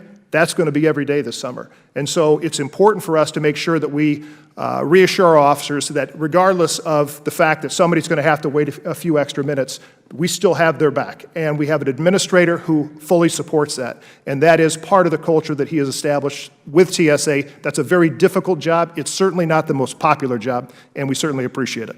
Mr. Chairman, may I add one thing? Yes. We keep talking about the failures at the checkpoints, and candidly, I think that's insulting to TSOs because the leaders are what put the TSOs in that environment. And so, yes, they've got a difficult mission. Yes, we need to resource them, but let's not forget the fact that the people who brought us to the dance of the failures of the detection rate are still in leadership positions. And what training did they get? So again, we're deflecting the problem on the TSOs, but we're not really talking about all the people in leadership positions who brought them to that dance. I thank the gentleman and yield now to the gentleman from Michigan, Mr. Warburg. Thank you, Mr. Chairman. Thanks to the panelists for being here. Mr. Livingston, we've been, of course, here today talking about failure at seemingly all levels in employee morale and training, et cetera, and the consistent terrible rankings that DHS has. What do you think it's going to take to instill a meaningful change in employee morale? Leadership, accountable leadership that gets results, that's consistent, and that is honest, because right now there's no trust. Accountable leadership, go back to that. What does that mean? Well, right now, the value on conformity and silence is greater than integrity and innovation. If we don't have an agile agency that's more focused on the threat and making security the priority, you're not going to get an agency that's going to be agile. And right now, the agency is supposed to be working on the threat. And right now, we're more worried about conformity and silence. So I would tell you, if you don't build trust with the workforce, you're never going to make the morale better. So the results that we're talking about today aren't a surprise to you? Not in the least bit, sir. Okay. Mr. Brainerd, we've heard of senior positions being filled with unqualified staff, untrained staff, specifically individuals with little or no management or security experience. Can you share your experience in this regard, specifically whether you know of any efforts on the agency to address this issue? Well, let me give you another example, and there are several. In 2013, an active shooter opened fire at the Los Angeles airport, killed one of our officers, wounded two, wounded a total of 7 people. And in response to that, some of our senior leaders, these folks who have a questionable background and certainly lack the security experience necessary, all got together and decided to standardize a checkpoint panic alarm system. And the purpose of the alarm was to press it when there's an imminent threat so our people could have protection from law enforcement at the quickest possible opportunity. So of the 450 airports where they installed those, some 710 plus checkpoints, they installed those alarms. That's great. It's a good security move. The problem is they're all covert alarms. They've got an auto dialer that calls the police department. So if you have a law enforcement officer standing there and you have a situation like you did in New Orleans where a guy comes through the checkpoint chasing our people with a machete, if that officer hadn't been there to take that perpetrator out, several people would have been hurt or possibly killed that day. How do you install 710 alarm systems on a government contract and you forget to put in an audible alarm? We installed the audible alarm in our hub in Wichita, and we put out the specs to other federal security directors nationwide. That in and of itself, when you're talking about the changes that they put into these airports, I mean, there's the rationale behind some of this stuff absolutely makes no sense from a security standpoint. You know, risk-based security is a title that's slapped on everything. And the motto is, from the previous administration, there's never been a risk I wasn't willing to accept. It's like dealing with a financial investor. You give a financial investor $100,000 of your money, and he or she will do things with it they would never do with their own. That's one example of the logic that goes in and the thought process that goes in. One of my counterparts took a survey over a period of 5 months with calls that we have with TSA leadership prior to Mr. Neffenger's arrival. And over a 5-month period, there were 147 topics discussed. Not one of them was security related. They may have talked about playbook or they may have talked about some security aspect, but there was always a metric driving it. And it was a running joke. This is the priority of that leadership. Okay, let me jump to another point here. Can you walk us through the process that TSA engages when they are evaluating a potential new hire? At which level, sir? At any level. A new hire at management level specifically, but any other. What's the process that TSA walks through? Well, it varies, sir. You have, with officers, obviously, there's an online process, and locally, we're not involved in that. We'll do candidate assessments and so forth. There's a background checks conducted at the Federal Security Director. I don't get a lot of insight into that. At the administrative level, posting it on USA Jobs, whether it's internal and external, people apply for it. And then you have within the SES level, and those are done by the Executive Resource Council at TSA headquarters. The administrator is certainly involved in that decision. It just varies with different components. Okay. Mr. Rhodes, complaints to leadership at the TSA going unacknowledged, ignored, et cetera. Have you ever heard justification for these complaints not being accepted or reviewed? No, sir, there's no logical explanation for that. What explanations have been given? Precisely, none. None at all. No contacts, no emails, no, Drew, you're nuts, I've got a differing opinion, hey, that's a good idea, nothing. So it just happens and allowed to happen? I can't answer that. The only thing I can answer, sir, is I've not been contacted. Okay. That's all I can answer. Thank you. I yield back. Gentleman from Massachusetts, Mr. Lane. Thank you, Mr. Chairman, and I want to thank the witnesses for helping the committee with its work today. In my previous life, I was a union steward and a union president, and then later on a labor lawyer practicing labor law on behalf of unions. I'm just curious, when I was a steward on the work site, when I had employees that were being treated unfairly, I would take it on myself. That would be my job. I would deal with management and make sure that people were being treated fairly. That way, my workers weren't continually banging heads with management. It was me, and I sort of enjoyed that work, but a lot of people don't. Would it be helpful at all in your workplace if you had somebody like that you could go to that would? I know that AFG is the signatory sort of representative in the workplace, but you don't have full bargaining rights and all the rights that the other federal employees have. So you don't have those. Would that be helpful? Sir, I'd like to answer that.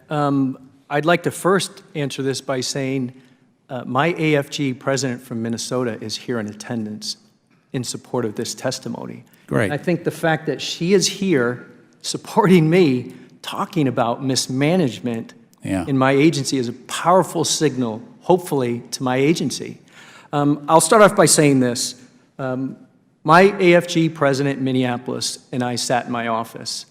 The management wanted to fire this person because he made a mistake. And when I looked at the table of penalties, it was excessive. So what I did as what's called a designated grievance official is I reversed it. I eliminated it. We had a great conversation in my office, and I own the decision. And like I said, as long as you have ethical leaders willing to do the right thing and not be coerced from the top, it could work. Yeah. But it requires ethical leadership, sir. No, I understand that. And totally off topic, I grew up in Braintree, Massachusetts. Off Oh, Thomas God bless, Street. that's my district. Yeah. Yes, sir. And You know, you're still voting there, you know. I wish I could, sir. Oh, you do. We just know how you'd vote anyway, so we do that on your behalf. Yes, yes, sir. Yes, sir. And I don't want to spend a lot of time on that. Just to you know, what do you think, Mr. Livingston? Sir, the most important thing about TSA is the people in the mission. And if you don't make the two match, TSA is never going to get better. Yeah. We've got a great leader, but it's getting lost in translation. No, and look, I got to tell you, I'm very happy to hear about Mr. Neffinger, and he's been before this committee. He's a frequent flyer, and he is trying to put in some of the changes that we need. I want to jump to something else, though. We did talk with Mr. Neffinger about look, checkpoints are very important. Yes, sir. I mean, all you got to do is, if you Google checkpoint bombings or what happened in Brussels, you know, you look what happened, you know, at the airport checkpoint, at the rail checkpoint, you know, suicide bombers detonating at both those. Look at Paris, outside the stadium where President Hollande was watching the game between France and Germany. Those suicide bombers hit at the checkpoint. So what goes on at that checkpoint is incredibly important. And we got to have a whole different strategy for how we handle that, because that's been the focal point of all these attacks. And you know, and I'm not calling out my TSA screeners, but you know, as the ranking Democrat on the National Security Subcommittee, I go to those classified briefings, and I saw what the Inspector General did. You know, sending people through with ace bandages, with knives in their ace bandages, or a gun strapped to their leg. And I got to tell you, like 90% of those folks got through, 90% of them. And these are major airports in our country. So I'm not looking to place the blame on any particular aspect of this, but that is unacceptable. So we gotta work together. And Mr. Neffinger has said he's going to go back and redesign this whole thing so that we'll do a better job at that. Yes, sir. But I cannot not criticize when we have a 90% failure rate. So that's got to change. But we get a lot of turnover. We get a lot of turnover, and I think some of that's related to the fact that the way we treat our employees. You know, this ought to be a profession, and these folks are doing incredibly important work. You know, people yell about protecting our borders. Well, that screener at that airport, that is your border. And you know, we got to make sure that those employees have the protections and the rights to be able to do their job. And one of the things I'm concerned about, and this is what I want to ask you about, my concern from a national security standpoint is whether or not those passengers are screened efficiently. The airline priority is moving people through that checkpoint and getting so many people. That's why you got these people being timed. Your screen is being timed on how many people, what's the wait time on getting these people through.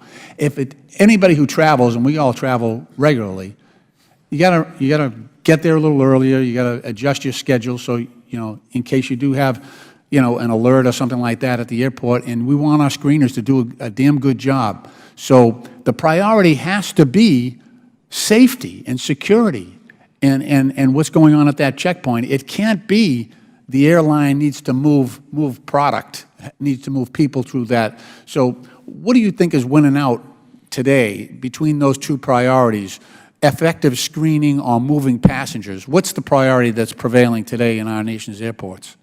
Sir, I don't speak for the agency, but I can tell you that we're not going to compromise security for speed. I can tell you that we're going to balance it. I tell you that TSA is not going to compromise our mission to expedite passengers through at the expense of our mission.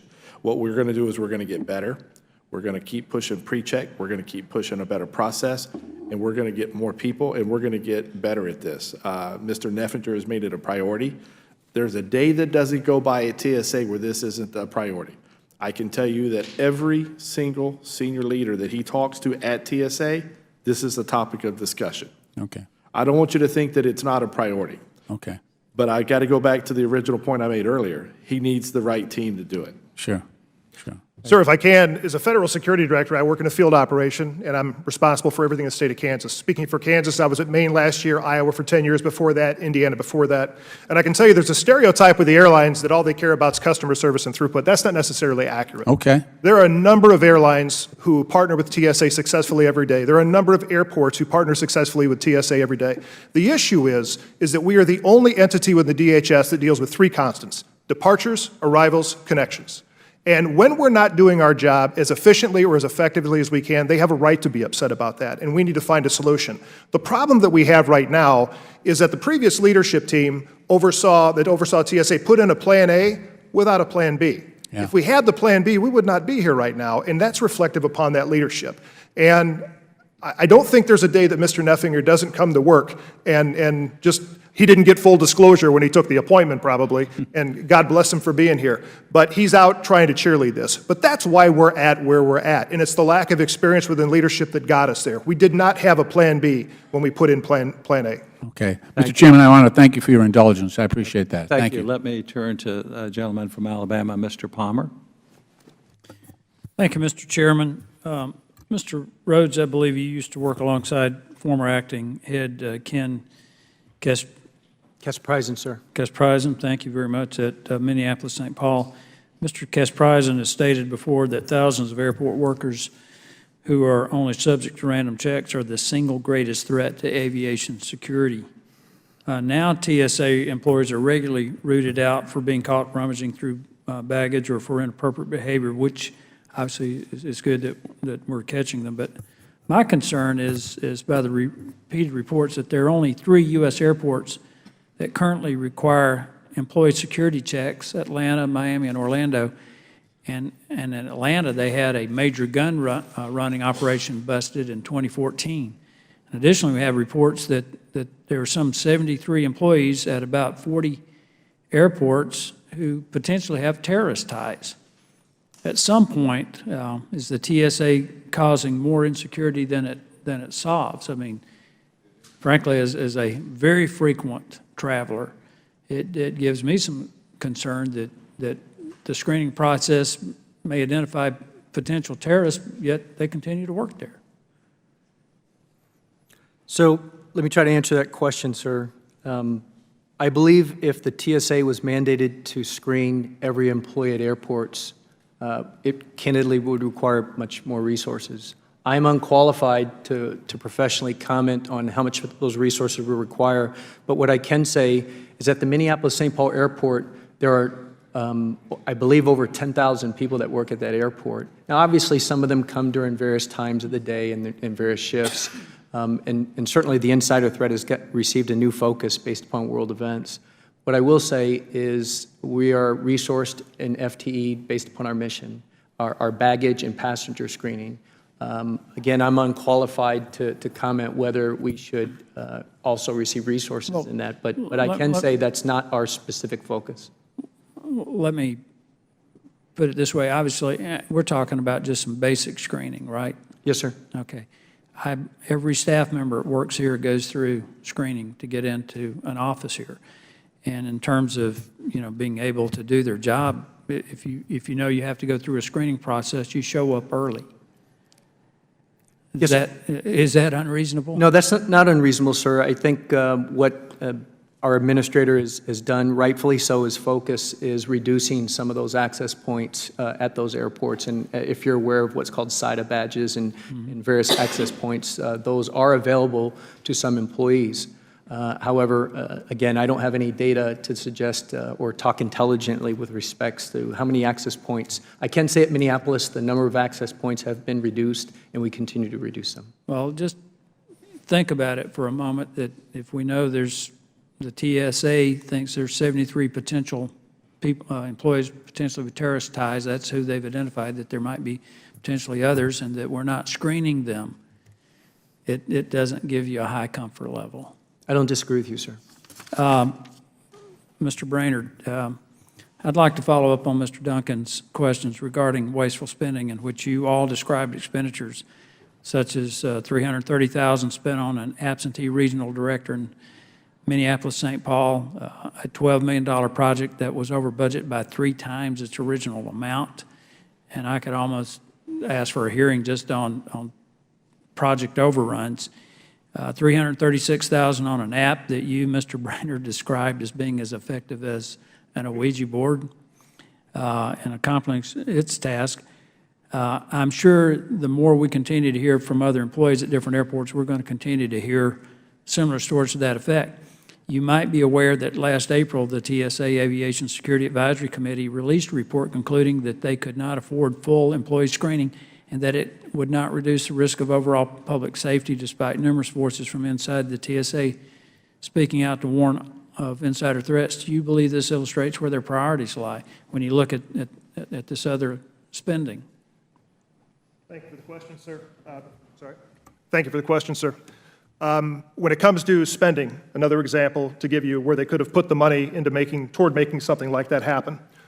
When they did the directed reassignments, I went from Iowa to Maine. I had received near perfect evaluation. There was no vacancy in Maine. The federal security director in Maine received a perfect evaluation. He was being sent to Wisconsin.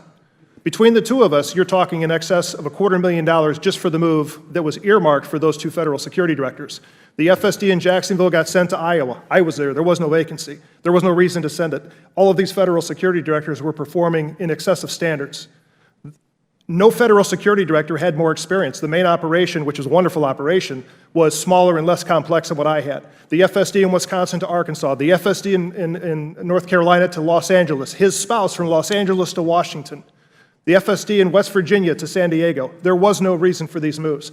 I don't know what the price tag is on all those moves, but we could have certainly used that funding more appropriately. Well, and that just brings me back to the point I was trying to make with Mr. Rhodes, that you're spending all this money, and we know that not every TSA employee is up to standard. I mean, potentially 73 may have terrorist ties, but we're spending all this money and we're not investing in the security apparatus that we need to make sure, absolutely, positively certain, that we have the very best people on the job and that we're protecting our airports.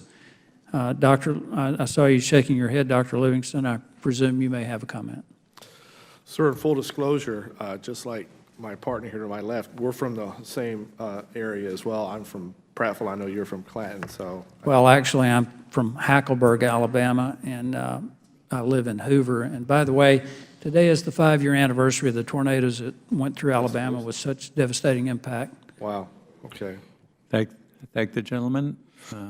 Did you want to finish your response, Mr. Livingston? Yes, sir. So to answer your question, sir, there needs to be greater oversight. I was part of the office that identified that original 73. We didn't have access to the list. I was actually part of the team that decided we needed to notify NCTC that we needed to generate a letter back to them to say we didn't have access to that database. I've also been part of the secure flight team that identified we needed to do a better job of screening.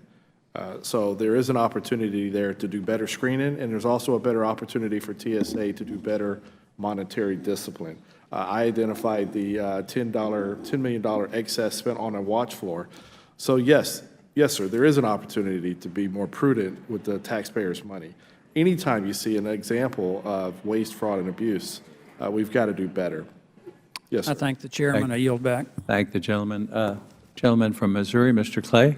Thank you, Mr. Chair. And Mr. Livingston, TSA cut its screening staff over the past couple of years, anticipating that its pre-check program would help speed up the overall process, but not enough passengers have enrolled. News reports have indicated that morale inside the TSA is extremely low, which is likely a factor contributing to staffing shortages affecting TSA security.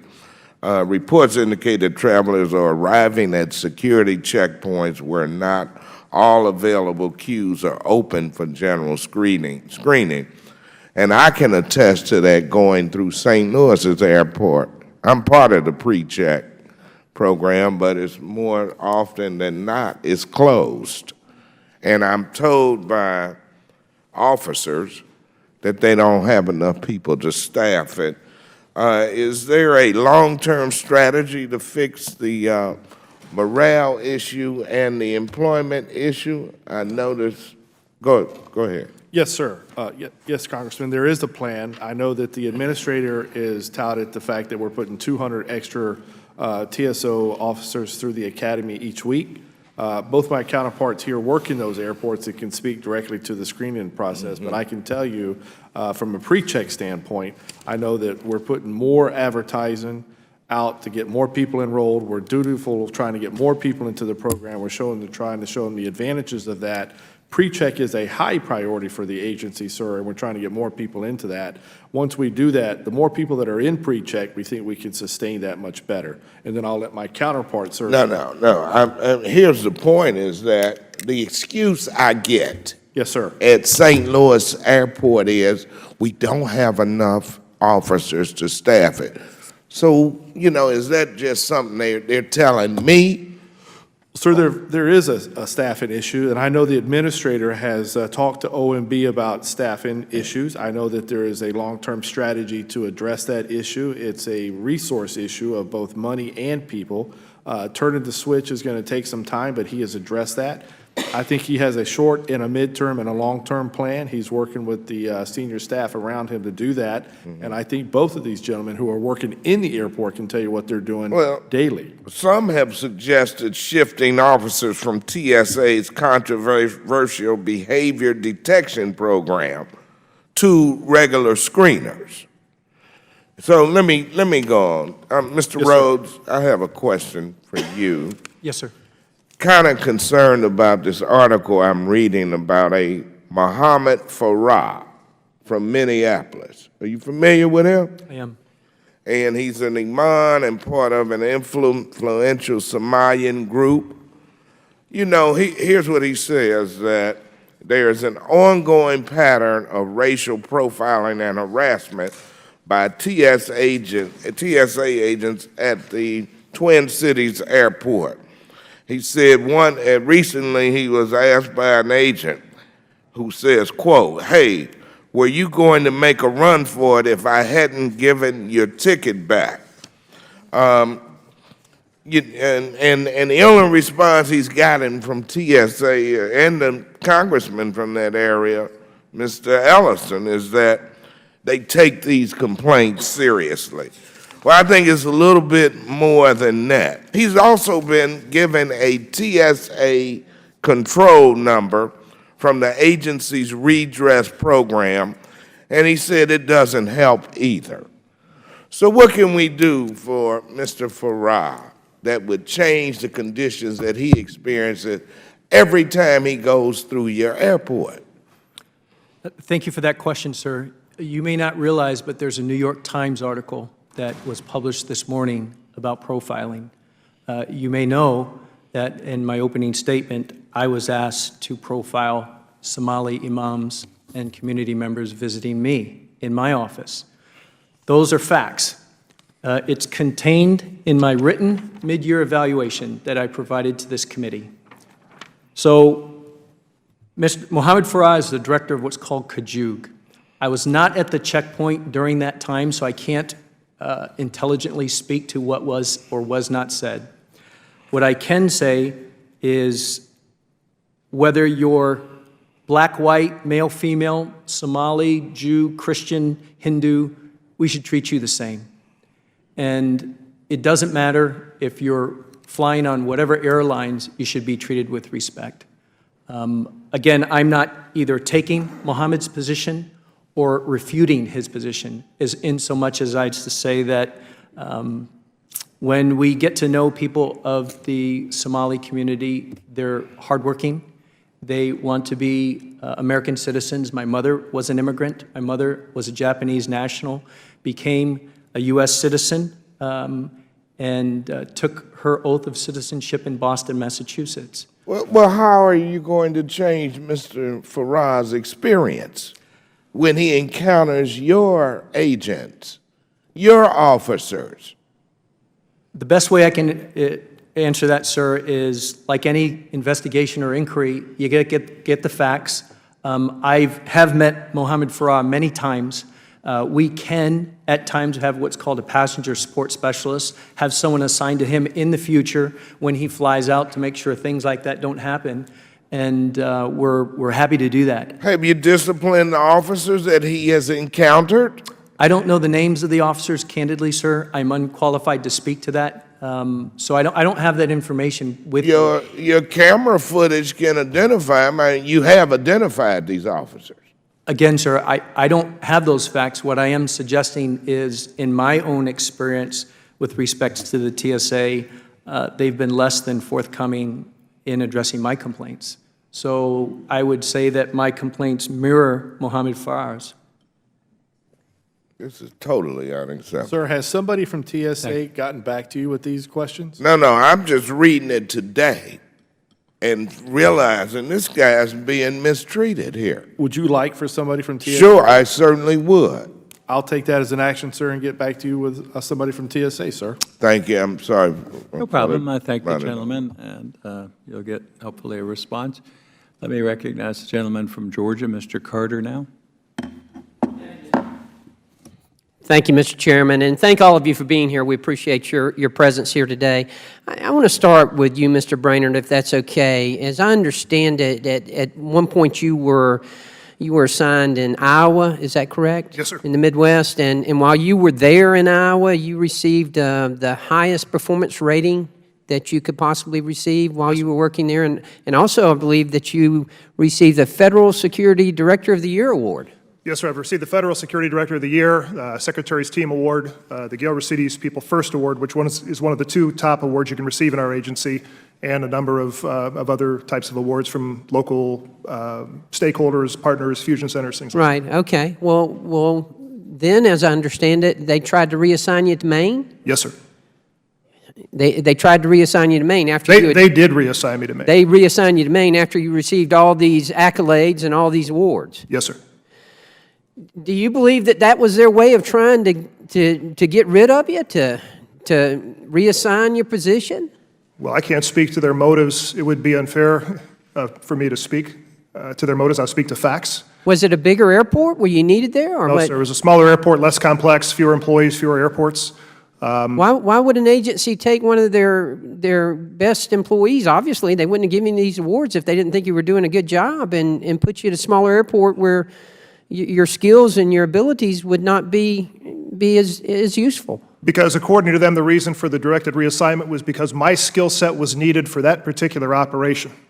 Unfortunately, there was another federal security director who had the same length of service in that I did and who would have been a high performer. That's the reason they provided. Each of the federal security directors, who happened to be the longest serving federal security directors in TSA, there was a caveat. There were at least 3 federal security directors that I was aware of that they did not move, but they had to sign an agreement to stay at their duty station 1 year, and then they would retire, and they forfeited their right to take any type of litigation against the agency. So Okay. three people were provided an exemption with the caveat that they had to retire. July, right after that came, I think this bears worth mentioning, there was a VERA announcement which reminded everybody that putting pressure or coercion on employees to retire is a prohibited practice. Okay, well, let me ask you, if you had and you did relocate to Maine? Yes, sir. When you relocated to Maine, was that a financial hardship on you? Oh, yes. And your family, I can assume it was. Yes, sir. Okay, was there a vacancy near where you were before, or? No, there was no vacancy. There was in Maine a sitting federal security director. There was no vacancy. And if there had been a vacancy, there were certainly other people there at the operation qualified to fill these positions. It's important to note that when you're moving this particular skill set around the country, we have some 750 assistant federal security directors and deputy federal security directors. And the men and women that fill those positions, most of them are more than qualified to fill those positions. Well, let me ask you, how much would it have cost TSA to relocate you to Portland, Maine? They earmarked on the PCS moves in excess of $100,000. I've got down here in my notes $113,000. That would be accurate. 130. Is this happening elsewhere? Does this happen, Mr. Rhodes? Sir, it happens everywhere. As you may read in my written testimony, I'd like to call the example of Mark Haught. This was a gentleman who was moved from Charlotte to Los Angeles. When he moved from Virginia over to Charlotte, the agents paid him $197,000 for one move. During that time, 2 of his sisters and his brothers died. His wife, after he got a directed reassignment to Los Angeles, was given a directed reassignment in Los Angeles back to Washington, D.C., on the opposite end of the United States. That's the punitive nature of directed reassignments and the high cost. Let me make sure I'm understanding this now. So this is taxpayers' money that we're paying this. Yes, sir. So we could potentially be talking about millions of dollars in taxpayers' money to put. You are talking about millions of dollars. And not only that, but it also causes the employee financial hardship. I'll offer you this. When they moved me to Iowa, my counterpart in Jacksonville couldn't come. He didn't come to Iowa. He was off on medical. So you know what they did? They TDY'd an assistant federal security director in Iowa, put that acting federal security director in a hotel for 9 months. 9 months. They put her in that hotel for 9 months, and they didn't fill that position until January of 2015. Sir? Go ahead. Ed Goodwin from Florida. He was given a directed reassignment. He was supposed to replace Jay Brainerd in Des Moines. And his parents were 89 and I believe 95 years old. One of them had Alzheimer's. His daughter was a high school senior in her last year of high school, and he was underwater in his mortgage, and they gave him a directed reassignment. You know what he did? He quit. He resigned. And that's what and the New York Times wrote about him as well.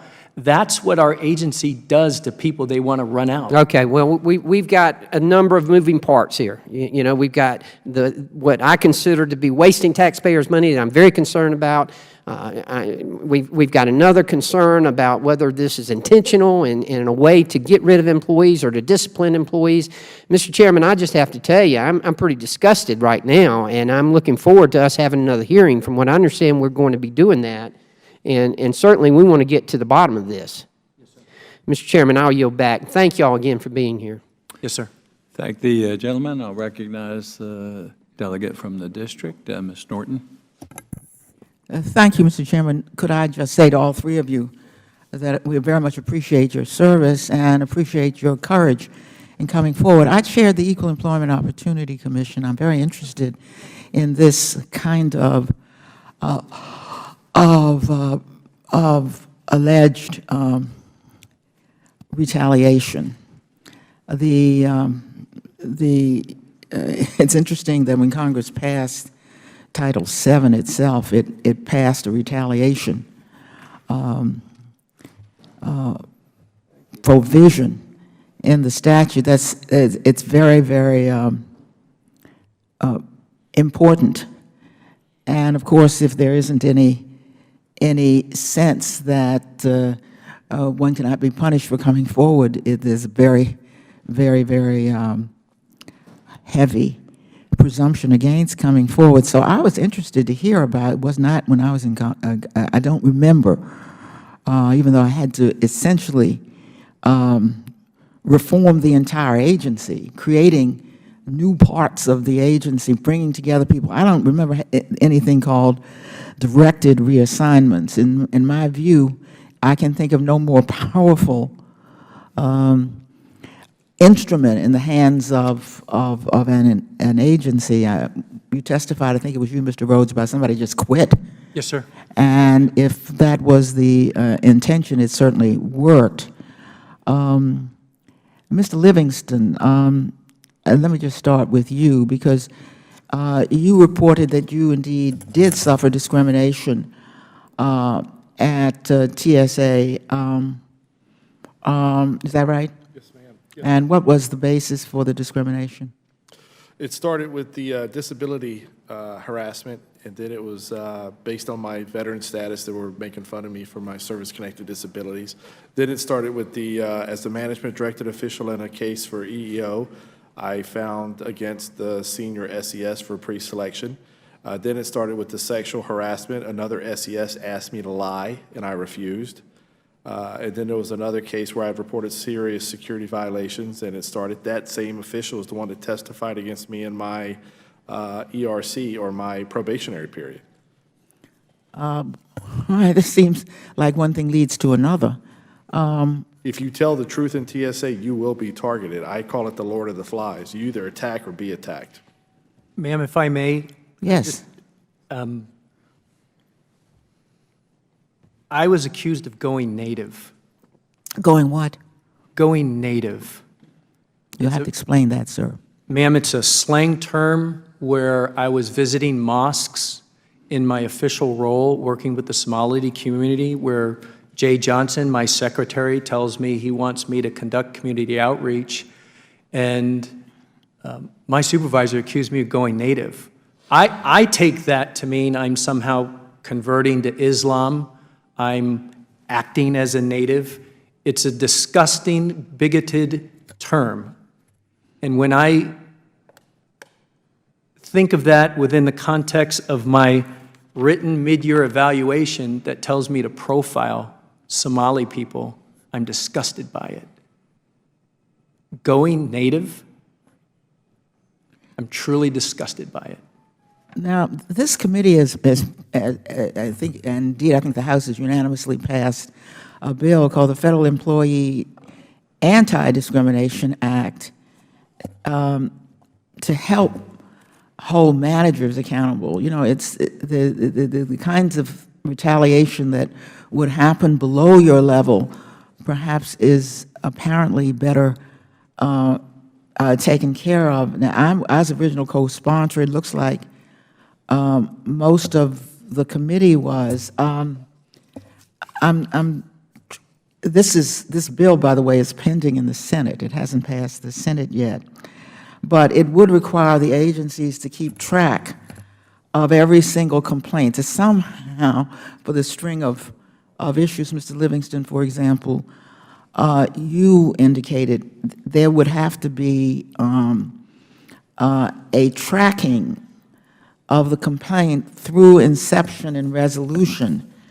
Do you think this would help bring some additional level, Mr. Livingston, any of the three of you? I'll start with you, Mr. Livingston. Yes, ma'am. To the process? Yes, ma'am. I think anytime there's checks and balances and you track that, I think that's always a good thing. See if something funny is going on here. With the string of, if you see the string of... Oh, yes, ma'am. Yes. I think TSA has a management protocol problem. I think if you can track and show the process, and I know that this committee has looked at it for years, I think if you can show that, because all these leaders are not bad. Some are very good, exceptional. I can name several. But all it takes is somebody to circumvent that process, and now you've ruined the good work of many. But if you track that and you quantify it, and you can show the progress of the well-intended, I think everybody benefits. If you have toxic, cancerous leaders that are injected into this process, it undoes all the good work that the well-intended leaders do. And that's why Mr. Neffinger needs a team around him that can do that. In this process that you're talking about, this tracking, this mechanism, the numbers and the data doesn't lie, and it's forever. Once you put it into the record and once you track it, it's consistent over time. And that's what we need, is consistent, persistent, quality leadership, because factual data will make us better. Yeah, and Ms. Livingston, they gave me something of what you said to staff, indicating that these non-disclosure agreements stand in the way. I notice, and of course, I'd like to know whether you think our bill that says that you can't restrict the employee from disclosing waste, fraud, or abuse to the Congress, a special counsel, or the Inspector General, whether that reaches far enough. I think we overuse the non-disclosure agreements in my agency. I think every legal case we have ends in one, and I think that's an abuse of the power that we have. I did write a statement to that. I will look for it very quickly and read it to you. Every case from a misconduct to an EEO case ends in an NDA. That hides the potential to make us better, And at worst, it shows our problems, and at the least, it shows a cover-up. Every case can't be an NDA. We should have public disclosure. We should show the public what we're doing, and if we're hiding it, we're hiding something. I thank the gentleman, and we'll recognize the gentleman from South Carolina, Mr. Mulvaney. I thank the chairman, and I wish that Mr. Lynch had stuck around for just a few minutes, because he said something, and I thought Mr. Brainerd handled it very well. But I'll go back just for the record and say I think Mr. Lynch mentioned at the end that the airlines were just interested in moving product, moving people through the room. And I think, Mr. Brainerd, you handled that extraordinarily well. I think that's unfair. I know the folks who work, some folks who work there, and their families fly, their friends fly, and they care just as much about safety as we do. It's probably just as inaccurate to say that the airlines only care about moving product as it would be to say that all you care about is safety and that you don't care about the folks who have to stand in line and how long they do. In fact, I look forward to a longer conversation with Mr. Lynch another time as to who cares less about people, a corporation or a bureaucracy. My guess is they're probably tied. But I want to get back to the purpose of the hearing, which is to talk a little bit about the way that the employees are treated. And I just have to ask, and I don't really answer this question, is anybody familiar with the circumstance that happened in Charleston, South Carolina with a Miss Kimberly Barnett? Does that name ring a bell for anybody? No, sir. Just an example of exactly what we've talked about here today. She complained about her supervisor falsifying records in her area. Her area dealt with the canine user, the dog. And that she went to the OSC, which is where she was supposed to go, and made the complaint in June of 2014, and by November of 2014, she was fired. She was fired over a completely different allegation regarding using inappropriate language when her car got struck by a bus. So I wanted to mention her because it's more than just you gentlemen. We've heard your stories, but I think everybody from every one of our districts could bring some of these stories in. But let's talk about how to fix it, and if it can be fixed. Because Mr. Livingston, I think you hit the nail on the head, which is your exact language was accountable leadership, which I agree with. Can you name for me a federal agency that has that? I used to work at the Nuclear Regulatory Commission, and I thought they had great leadership. I've worked at the Department of the Navy. I thought they've had it. And they may have. All I can tell you is maybe it's just a function of what we do in this committee, but since we see the bad stuff all the time, we can tell you that again and again and again, we can bring in examples of leadership breaking down, leadership not being accountable, of folks not being able to fire people. You could have a hearing here every single day on how poorly the VA is run for the very same reasons. You mentioned one of the challenges that the agency faces is personnel. Yes, sir. And then I think you said that it was staffing and that it was money, but I feel it's incumbent upon me to point out that we haven't cut your budgets. Your budgets have been fairly flat for the last couple of years. So when you tell me that every day this summer is going to be like the day after Thanksgiving is, why is that? It can't just be money. In fact, it can't be money because we really haven't changed the money that much. I'll give both you gentlemen a chance to answer that. We are in a perpetual human resource model where we are always recruiting and losing people. We don't have a sustainable model where we recruit and retain and promote the best workforce. If you don't sustain top quality people, then you're not going to get the best workforce. If we're always recruiting because we're always losing, you're not going to get the best people. If you don't take care of the people that you hire, they're not going to stay. If you don't take care of the people that you hire and get them into a career development leadership program, and if you don't take your best people and groom them for bigger, better positions, if you don't send them to the top level schools, and if you don't invest in them, if you don't make people feel important, and if you don't make people feel like you care about them, they're not going to stay no matter where they are. I tend to agree with that. In fact, I agree with that wholeheartedly. In fact, anybody here who has ever had to hire or fire people or run an organization, public or private, probably agrees with that statement. It's not money, sir. It's concerned, caring leadership. If people think you care about them, they'll take a bullet for you. I absolutely agree, which leads me to my real question here. Why are we doing this? You've just described the same challenge that a private entity has in running this operation. You described some of the same frustrations that we have with so many bureaucracies. The stories that you guys have told about whistleblowers getting fired, about not being able to deal with malperforming employees, about unaccountable leadership, we hear that in here every single day from every single agency that we bring in. So my question is, why are we doing this? Why wouldn't it be better to let private services serve this function?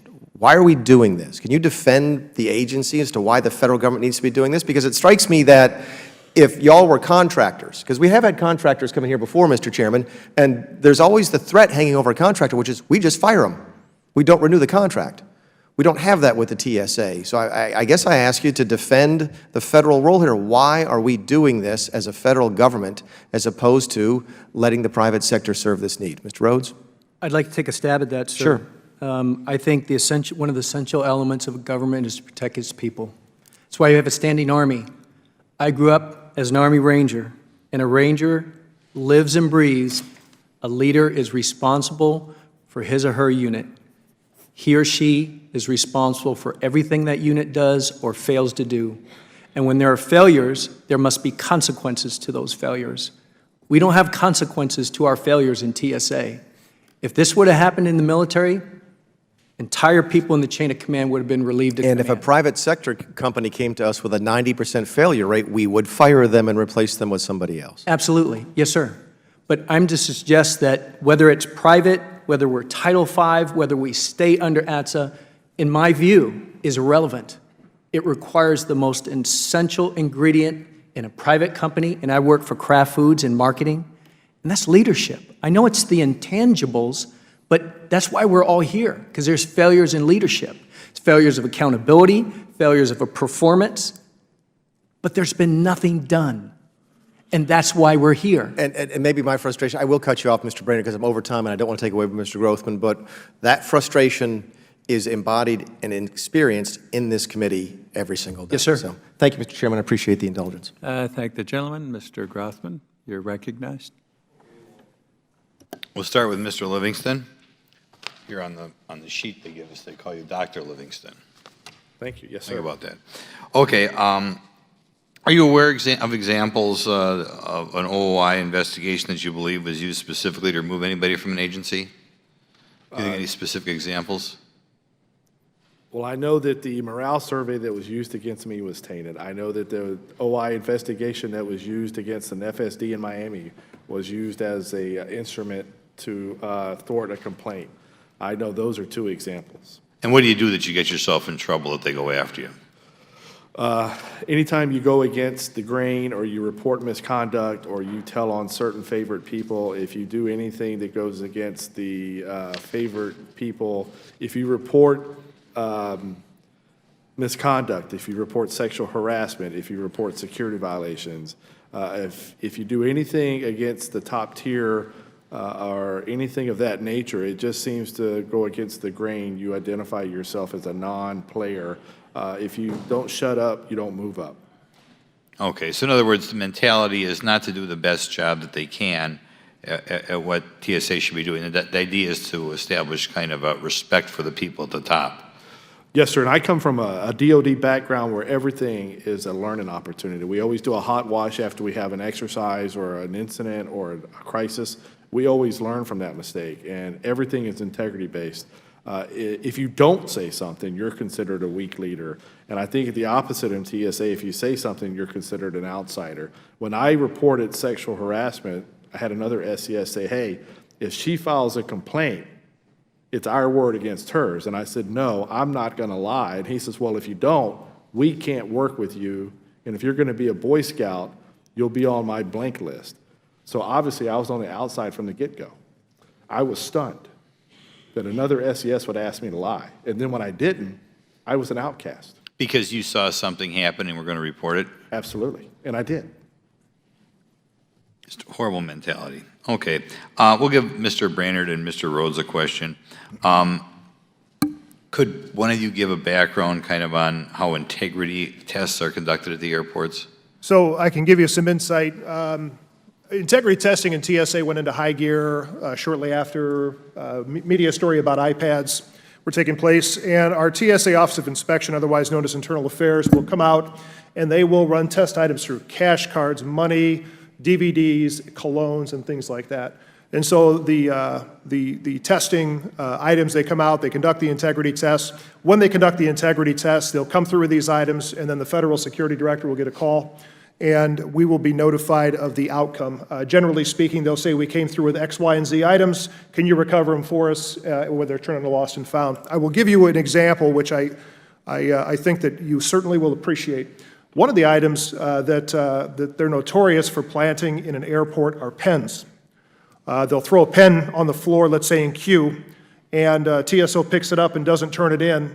They'll fly back out, a couple of investigators, and they'll literally interrogate them and push for a resignation, or they'll propose removal for theft, for a pen. And I know this because they've done it in my airports. I know this because they've joked about the fact that it's the most successful test they have. There was a TSO at an airport in the Midwest who, when he picked up the pen, threw it in the garbage because he didn't put any intrinsic value with the pen, didn't think it was worth any money. It's a $200 Mont Blanc pen. In my operation, I happen to be one of the worst offenders of picking up pens that people are using.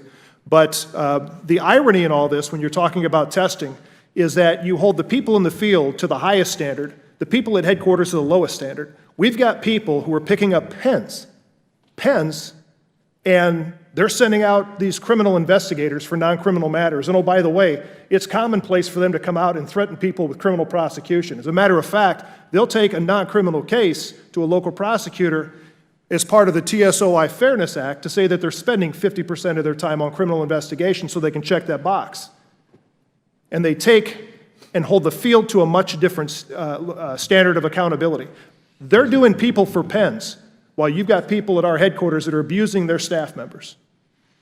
So in other words, just kind of for kicks, they put a stupid plastic pen on the ground, and if somebody... It's a Mont Blanc pen. It's a metal pen. I mean, I can go to CVS and get something that looks just like it, and I couldn't tell the difference between that and a $7 pen.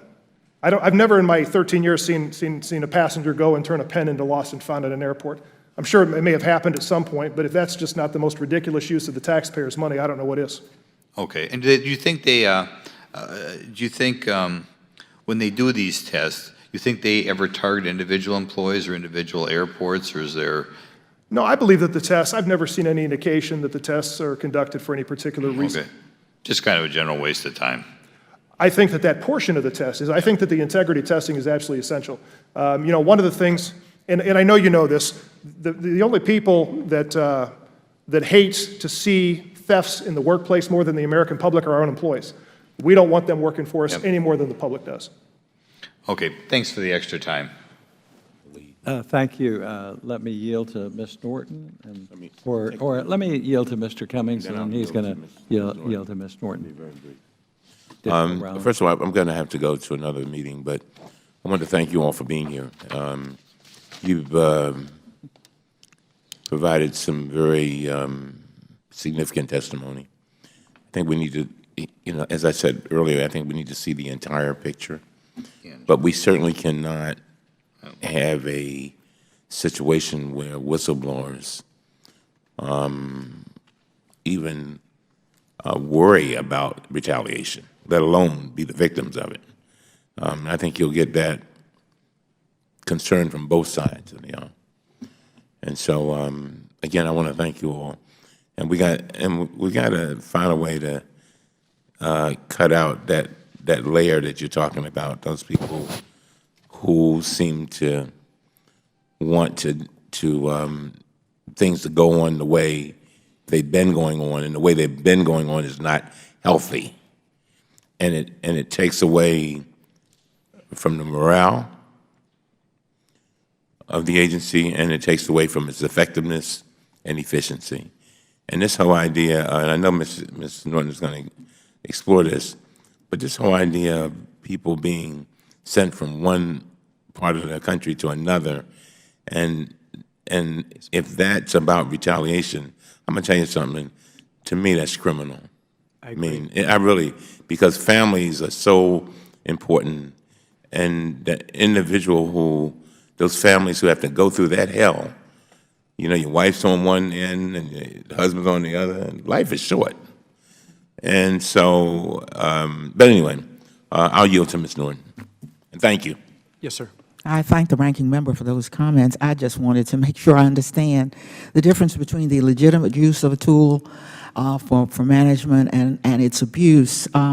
And I had asked you before about these directed reassignments, and I can see how it opens itself hugely for abuse, and noted that apparently, and it's interesting, we passed the bill, but it looks like internally the agency has begun to take some action because it became apparently so open and such a problem within the agencies. I want to ask, particularly, I asked about the directed reassignments. Now, here's a legitimate tool. I just want to know if it's been misused, because we see this tool all across the government, and this is the capacity of the agency to ask the employee to move every 4 years. Now, we see that, I mean, we see the State Department, we see it in the Armed Services of the United States. I'm sure I see it because I see very often a different person from the National Park Service. But I note that a former, I think this is a former administrator of TSA, suspended the tour of duty initiative, whereby the FSDs would be moved every 4 years. Why would he do that? So if I can take that, you're speaking of Mr. Mel Carraway. Mr. Carraway was the acting administrator for about a minute in between the transitions. Mr. Carraway not only saw the detrimental effect that it had on the culture of our workforce, he'd also been subjected to it himself. So he'd walked that mile. Mel's a good man. And Mel suspended that practice. And when Mr. Neffinger came in during his October Leadership Summit of 2015, he reaffirmed to hold what Mr. Carraway had done. So I'm not sure if they've tried to do it since Mr. Carraway put a freeze on it, because sometimes there are things that go on you don't find out about till the bell's been rung. But Mr. Carraway did freeze that process. He saw the problem with it, and anybody would. When you sit down and look at the information, it is crystal clear. It's blatant. It's obvious. So it was a problem in that agency. I indicated that TSA is not unusual in having this this tour of duty. It actually notion. is. It actually is. Last year, when I hired in as a federal security director right after 9/11, I did not sign a mobility agreement. Okay. What kind of agreement? Mobility agreement. So mobility SCS, agreement. Mobility agreement. The SCS. So you don't have to sign it. Do not. The SCS signs a mobility agreement. The TSA Office of Law Enforcement signs a mobility agreement. The Senior Leadership Development Program, if you want to be a candidate, you sign a mobility agreement. But there is no tour of duty on that. What they did is they established a mobility process with the federal security directors and then just started moving them around. And they didn't have a business reason to do it, regardless of what was put in there. And that's certainly, we're certainly able to articulate that. Mr. Rhodes? Ma'am, Mr. Brainerd had talked how Mel Carraway suspended tour of duty links initiative. That happened in November 2014. I received my directed reassignment February 19th. So that's different from tour of duty. You're just calling the same thing a directed reassignment. What's probably important for the committee to understand, on the night of February 19th, 2015, my former federal security director, Ken Kasprisen, called Mel Carraway on his cell phone. I was in his house. I heard every word Mel Carraway said. Rhodes shouldn't have gotten that directed reassignment. I suspended that action. That did not go through what's called the Executive Resource Council. So it goes back to the point that I want to reinforce here. We can have all the policies we want written down, but if we're going to ignore them or work around them or lie about them, then it's ineffective. So, so you can call it a tour of duty reassignment.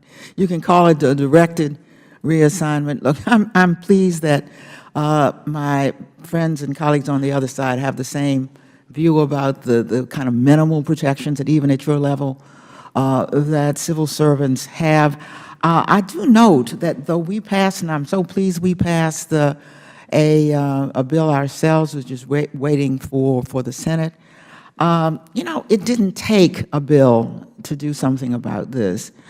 I noted that on March 24th of this year, apparently the President Administrator, a detailed explanation of why this employee must be reassigned involuntarily versus any other options.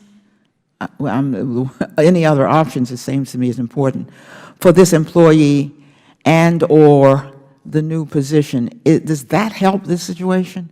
I think, you know, this is a question of using policy in such a way that you can push an agenda that's not healthy for the organization, there would be legitimate reasons why you might do a directed reassignment. You may have somebody who is not performing well. You may have hired the wrong person for the position. You may have somebody who's abusive to the workforce.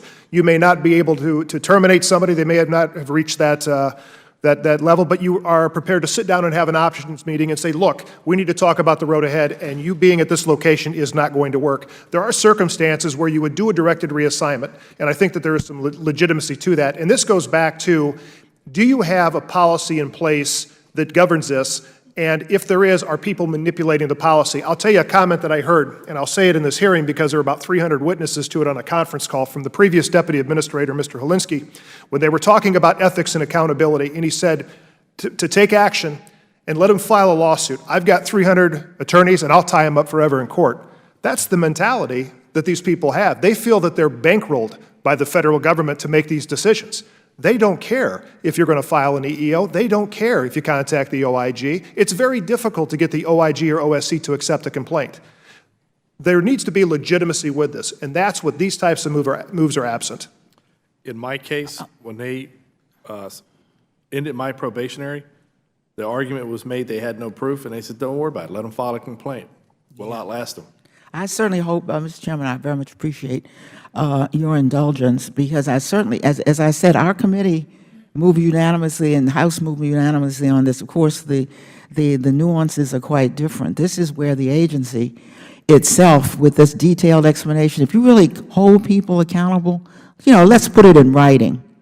Of why the employee must be reassigned. I particularly like the part that says, look, let's what the options are. Instead of uprooting you, let's see what the options are. And there may be no option. I must say, Mr. Brainerd, I particularly appreciated your explanation because you seem to understand that there are some reasons for these policies, and that what we're here discussing are not the reasons that are used across the government, but the abuse of these policies in TSA in particular. And I thank you very much for your testimony. I thank the gentlelady. I want to conclude, and I thank all the members for their participation. Particularly grateful for you all coming forward. As I said earlier, I think you've confirmed some of our worst suspicions of what we have heard was going on, and it takes some brave people to come forward, especially from an agency that is renowned for retaliation, has grown renowned for gagging its employees, and those who step forward and have reported some of the problems are paying some pretty high penalties. It's abusive to you. It's abusive to the system.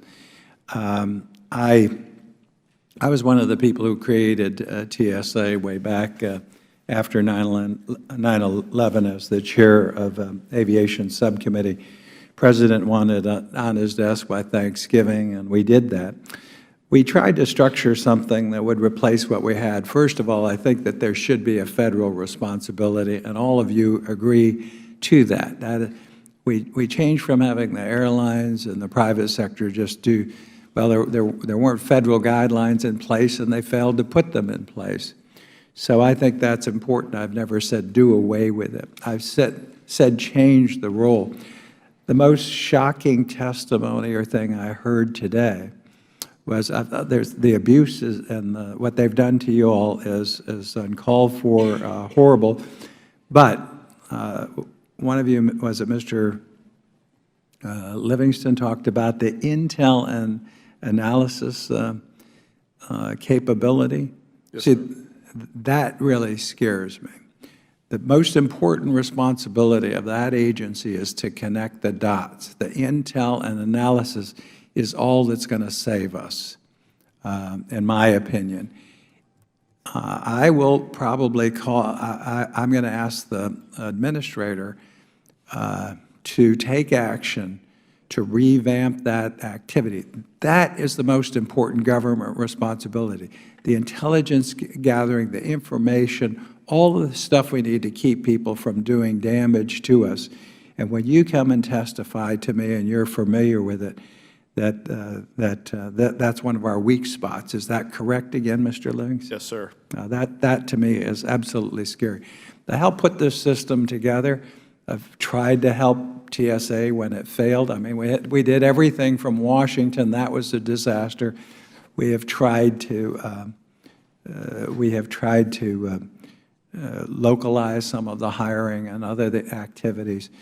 The problem is it's so big, they can't think out of the box, and you have people who you identified today in control. You can have the administrator, but you've got other people in control who are revengeful, who have taken actions that are just unacceptable. I can see replacing, if there's a vacancy and you have to move somebody to fill that vacancy, and we've got to secure that important FSD position, so be it, and if there's compensation needed to move that person. But what you've described is just an abuse of authority today. And then the cost is, you said $197,000 on one of them. It's just unbelievable. So the intel bothers me. I'll be writing Neffinger. He's coming in. We have got to get that piece of the puzzle there.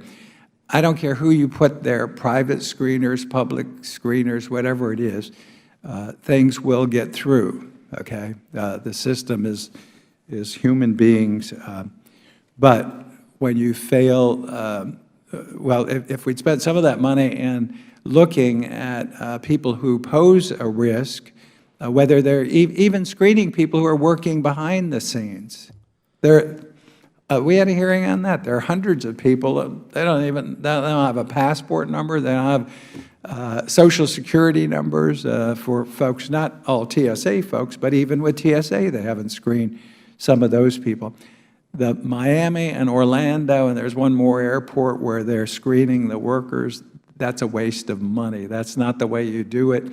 They check them, and they can go through, as you know, and once they're into the secure, they have hammers, they have knives, they have all kinds of things that are not allowed, and they have chemicals and everything else, plus they have access to the aircraft, which they could do a lot of damage to. So we waste money. That's congressionally imposed, some of that, where it could be better spent.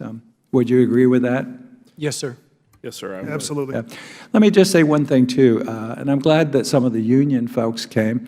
I'm a Republican. When I wrote the bill, I made certain that the TSA and TSOs had the ability to belong to a union. I strongly believe in that right of every American worker.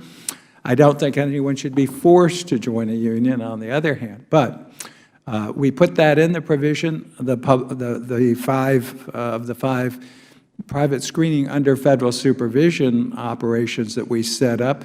San Francisco was private, has been union from the beginning, long before you got, the rest of the crowd got that. So it's not a question of union representation, and I don't think people should fear public versus private, even the TSA folks. I know some of them fear that, but it does involve some competition, and I heard you all speak to that, and Mr. Lynch isn't here, but again, we need to protect that right.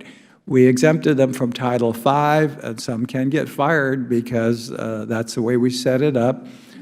It sounds like some of the wrong people are getting removed, and the money is going to the wrong folks. In the private screening, they've actually increased some of the compensations for the TSO to retain better people and be more flexible in scheduling and things like that that can be adaptive. That's one reason I favored that model under federal supervision. What you described today is very scary. I cited all the history of what's been going on with the delays. But for you to come here, you said, Mr. Rhodes, Mr. Livingston, Mr. Brainerd, that was no plan B and that we expect a meltdown this summer. Is that correct? Yes, sir. Yeah. Yes, sir. Yeah. Yes, Mr. Rhodes. Yeah, if I can say something with that. Go ahead. You know, federal security directors are working with their staff, are working with the airports, are working with the airlines. We have faced tougher challenges in our history standing up, as you well know, as one of the founders of our agency. I'm confident that we're going to be able to find workable solutions as long as we're keeping partnerships with our stakeholders. So, Well, then you've got a lot of good workers out there, too, Absolutely. who should be rewarded. We need a better way of rewarding and retaining the good TSO workers, get rid of some of the bureaucrats at the top who are causing most of the problems.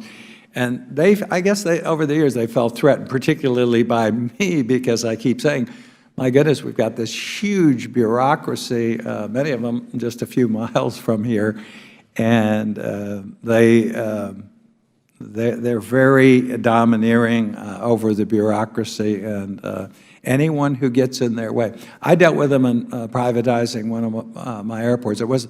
I've always left that option open. One of my local airports requested to opt out, and then they came down, and he told me he'd never been so intimidated, so threatened.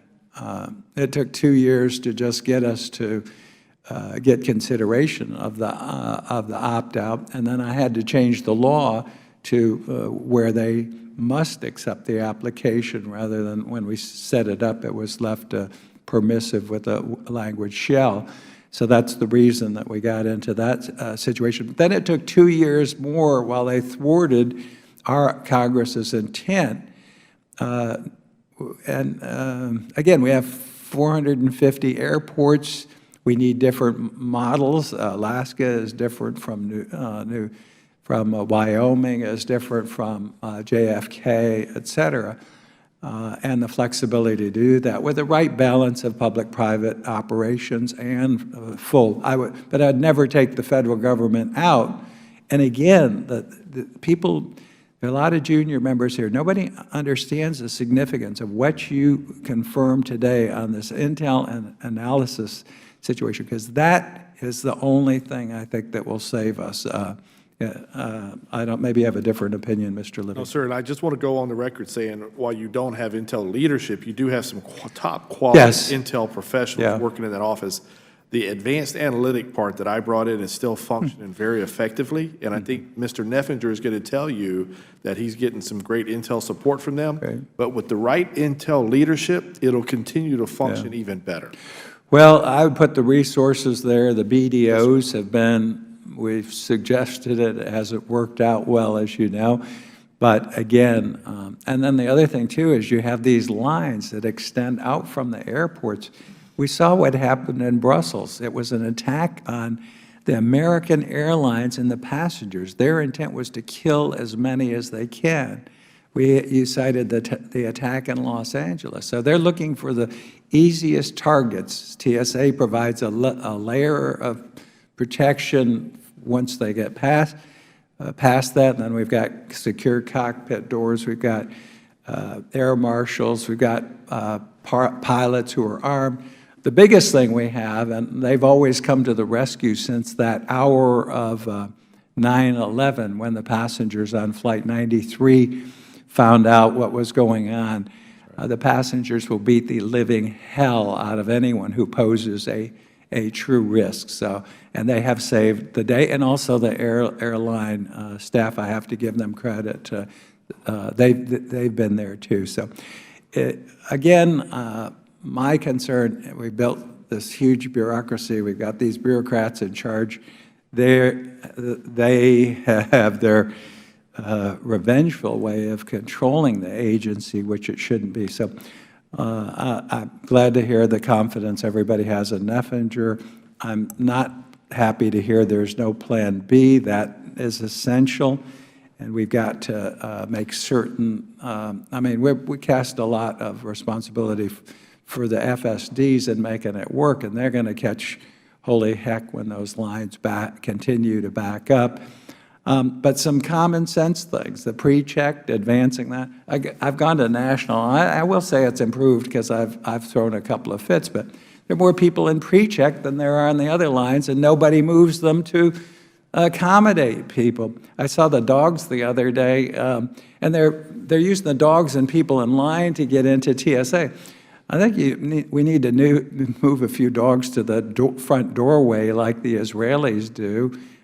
They're checking people as they come in before they can get to the line to take out the people like they did in Brussels. So just some suggestions, again, that the common sense that I hope you all can take back. I know you've tried to make positive suggestions and been, and also, I don't think any of you did it to be mean or vengeful to anybody above, but you have the best interest, I think, of the public and those who work for us.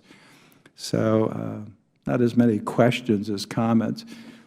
Very helpful hearing. We'll have the administrator in a couple of weeks here. Any last remarks, Mr. Brand? You know, one of the things they talked about, and I guess because this committee certainly has some level of influence,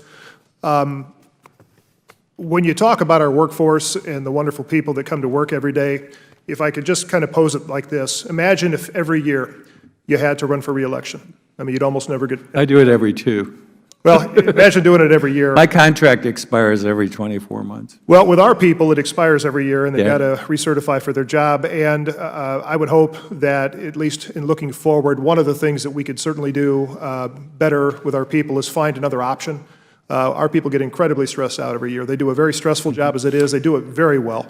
What you don't hear about in the media a lot of times are the success stories that do happen every day, the amount of dangerous items they are preventing to get on aircraft. And I know that our people, in some cases, could certainly find other opportunities. We're very grateful to have the wonderful team that we do. But if there's a way to take that stress off our workforce, we would really appreciate it. Well, again, it starts from up here, and you all, the FSDs, work at certain constraints from what comes from, you know, it flows downhill, as the saying goes. Mr. Livingston? Sir, we have brought up some very serious issues here today. Some were new, some were reported back in the original GAO summary that went to you in October 2009. But if we can agree that some of these need to be addressed now and we support the administrator, this is a prime opportunity to advance the operational success of TSA. None of the things said today here were personal or specific. No, you're Yes, sir. speaking in the betterment of TSA. And the last 2 points, sir, is if we could take a look at how the ERC, or the Executive Resource Council, appoints these SESs at TSA, that might be a way for you to exert your most control over TSA, because that's where the pay, the assignments, the selections, the reassign, that's the nucleus for everything. And I'm just not sure that it isn't effective in the best interest, because I've heard you speak several times, both here and on the committees, and to the administrator, and several things you've said over and over, but I haven't seen the actual actions that you've said. Oh, you can't imagine my frustration. Yes, sir. And sometimes they've ignored me. They've tried to do everything they can to divert to. Yes, sir. But I think if you exerted control. Well, I think you saw sort of bipartisan support. Again, I've never, since we created TSA, I've never seen anyone come forward. Most people have been afraid to come forward. I remember we offered some people to even put bags over their heads, like we've done in the past with some witnesses, to come in and testify. But you all are very brave. You've stood up to it, and I think you do it again because you're trying not to be mean towards anyone or vindictive towards anyone, but to better the operations which you see. Mr. Rhodes, you wanted to conclude? Yes, sir. I want to thank you for the opportunity to speak before the committee. Yeah. It's very important to me. I hope I've communicated issues along with resolutions after reflective thought, and I'm very humbled that to be asked here. I appreciate the opportunity to be heard. If there is one thing that I wish the committee would have oversight on is the directed reassignments policy. It is absolutely abysmal. And this is not personal, it's professional to me. As a parting suggestion, I would do an audit of all the TSA programs, awards, hiring, external to TSA, because you cannot fix a problem unless you diagnose it correctly. And the TSA has a history and has certainly demonstrated that the responsiveness at times has not been there, however embarrassing it is. But in order for us to get healthier, we have to diagnose the problem and we have to take our medicine. Thank you very much, sir. Well, I appreciate, again, all three of you stepping forward. I think, again, this can be a constructive hearing and hopefully a constructive path forward that you all have helped lay out. So there being no further business before the committee, this meeting is adjourned. Good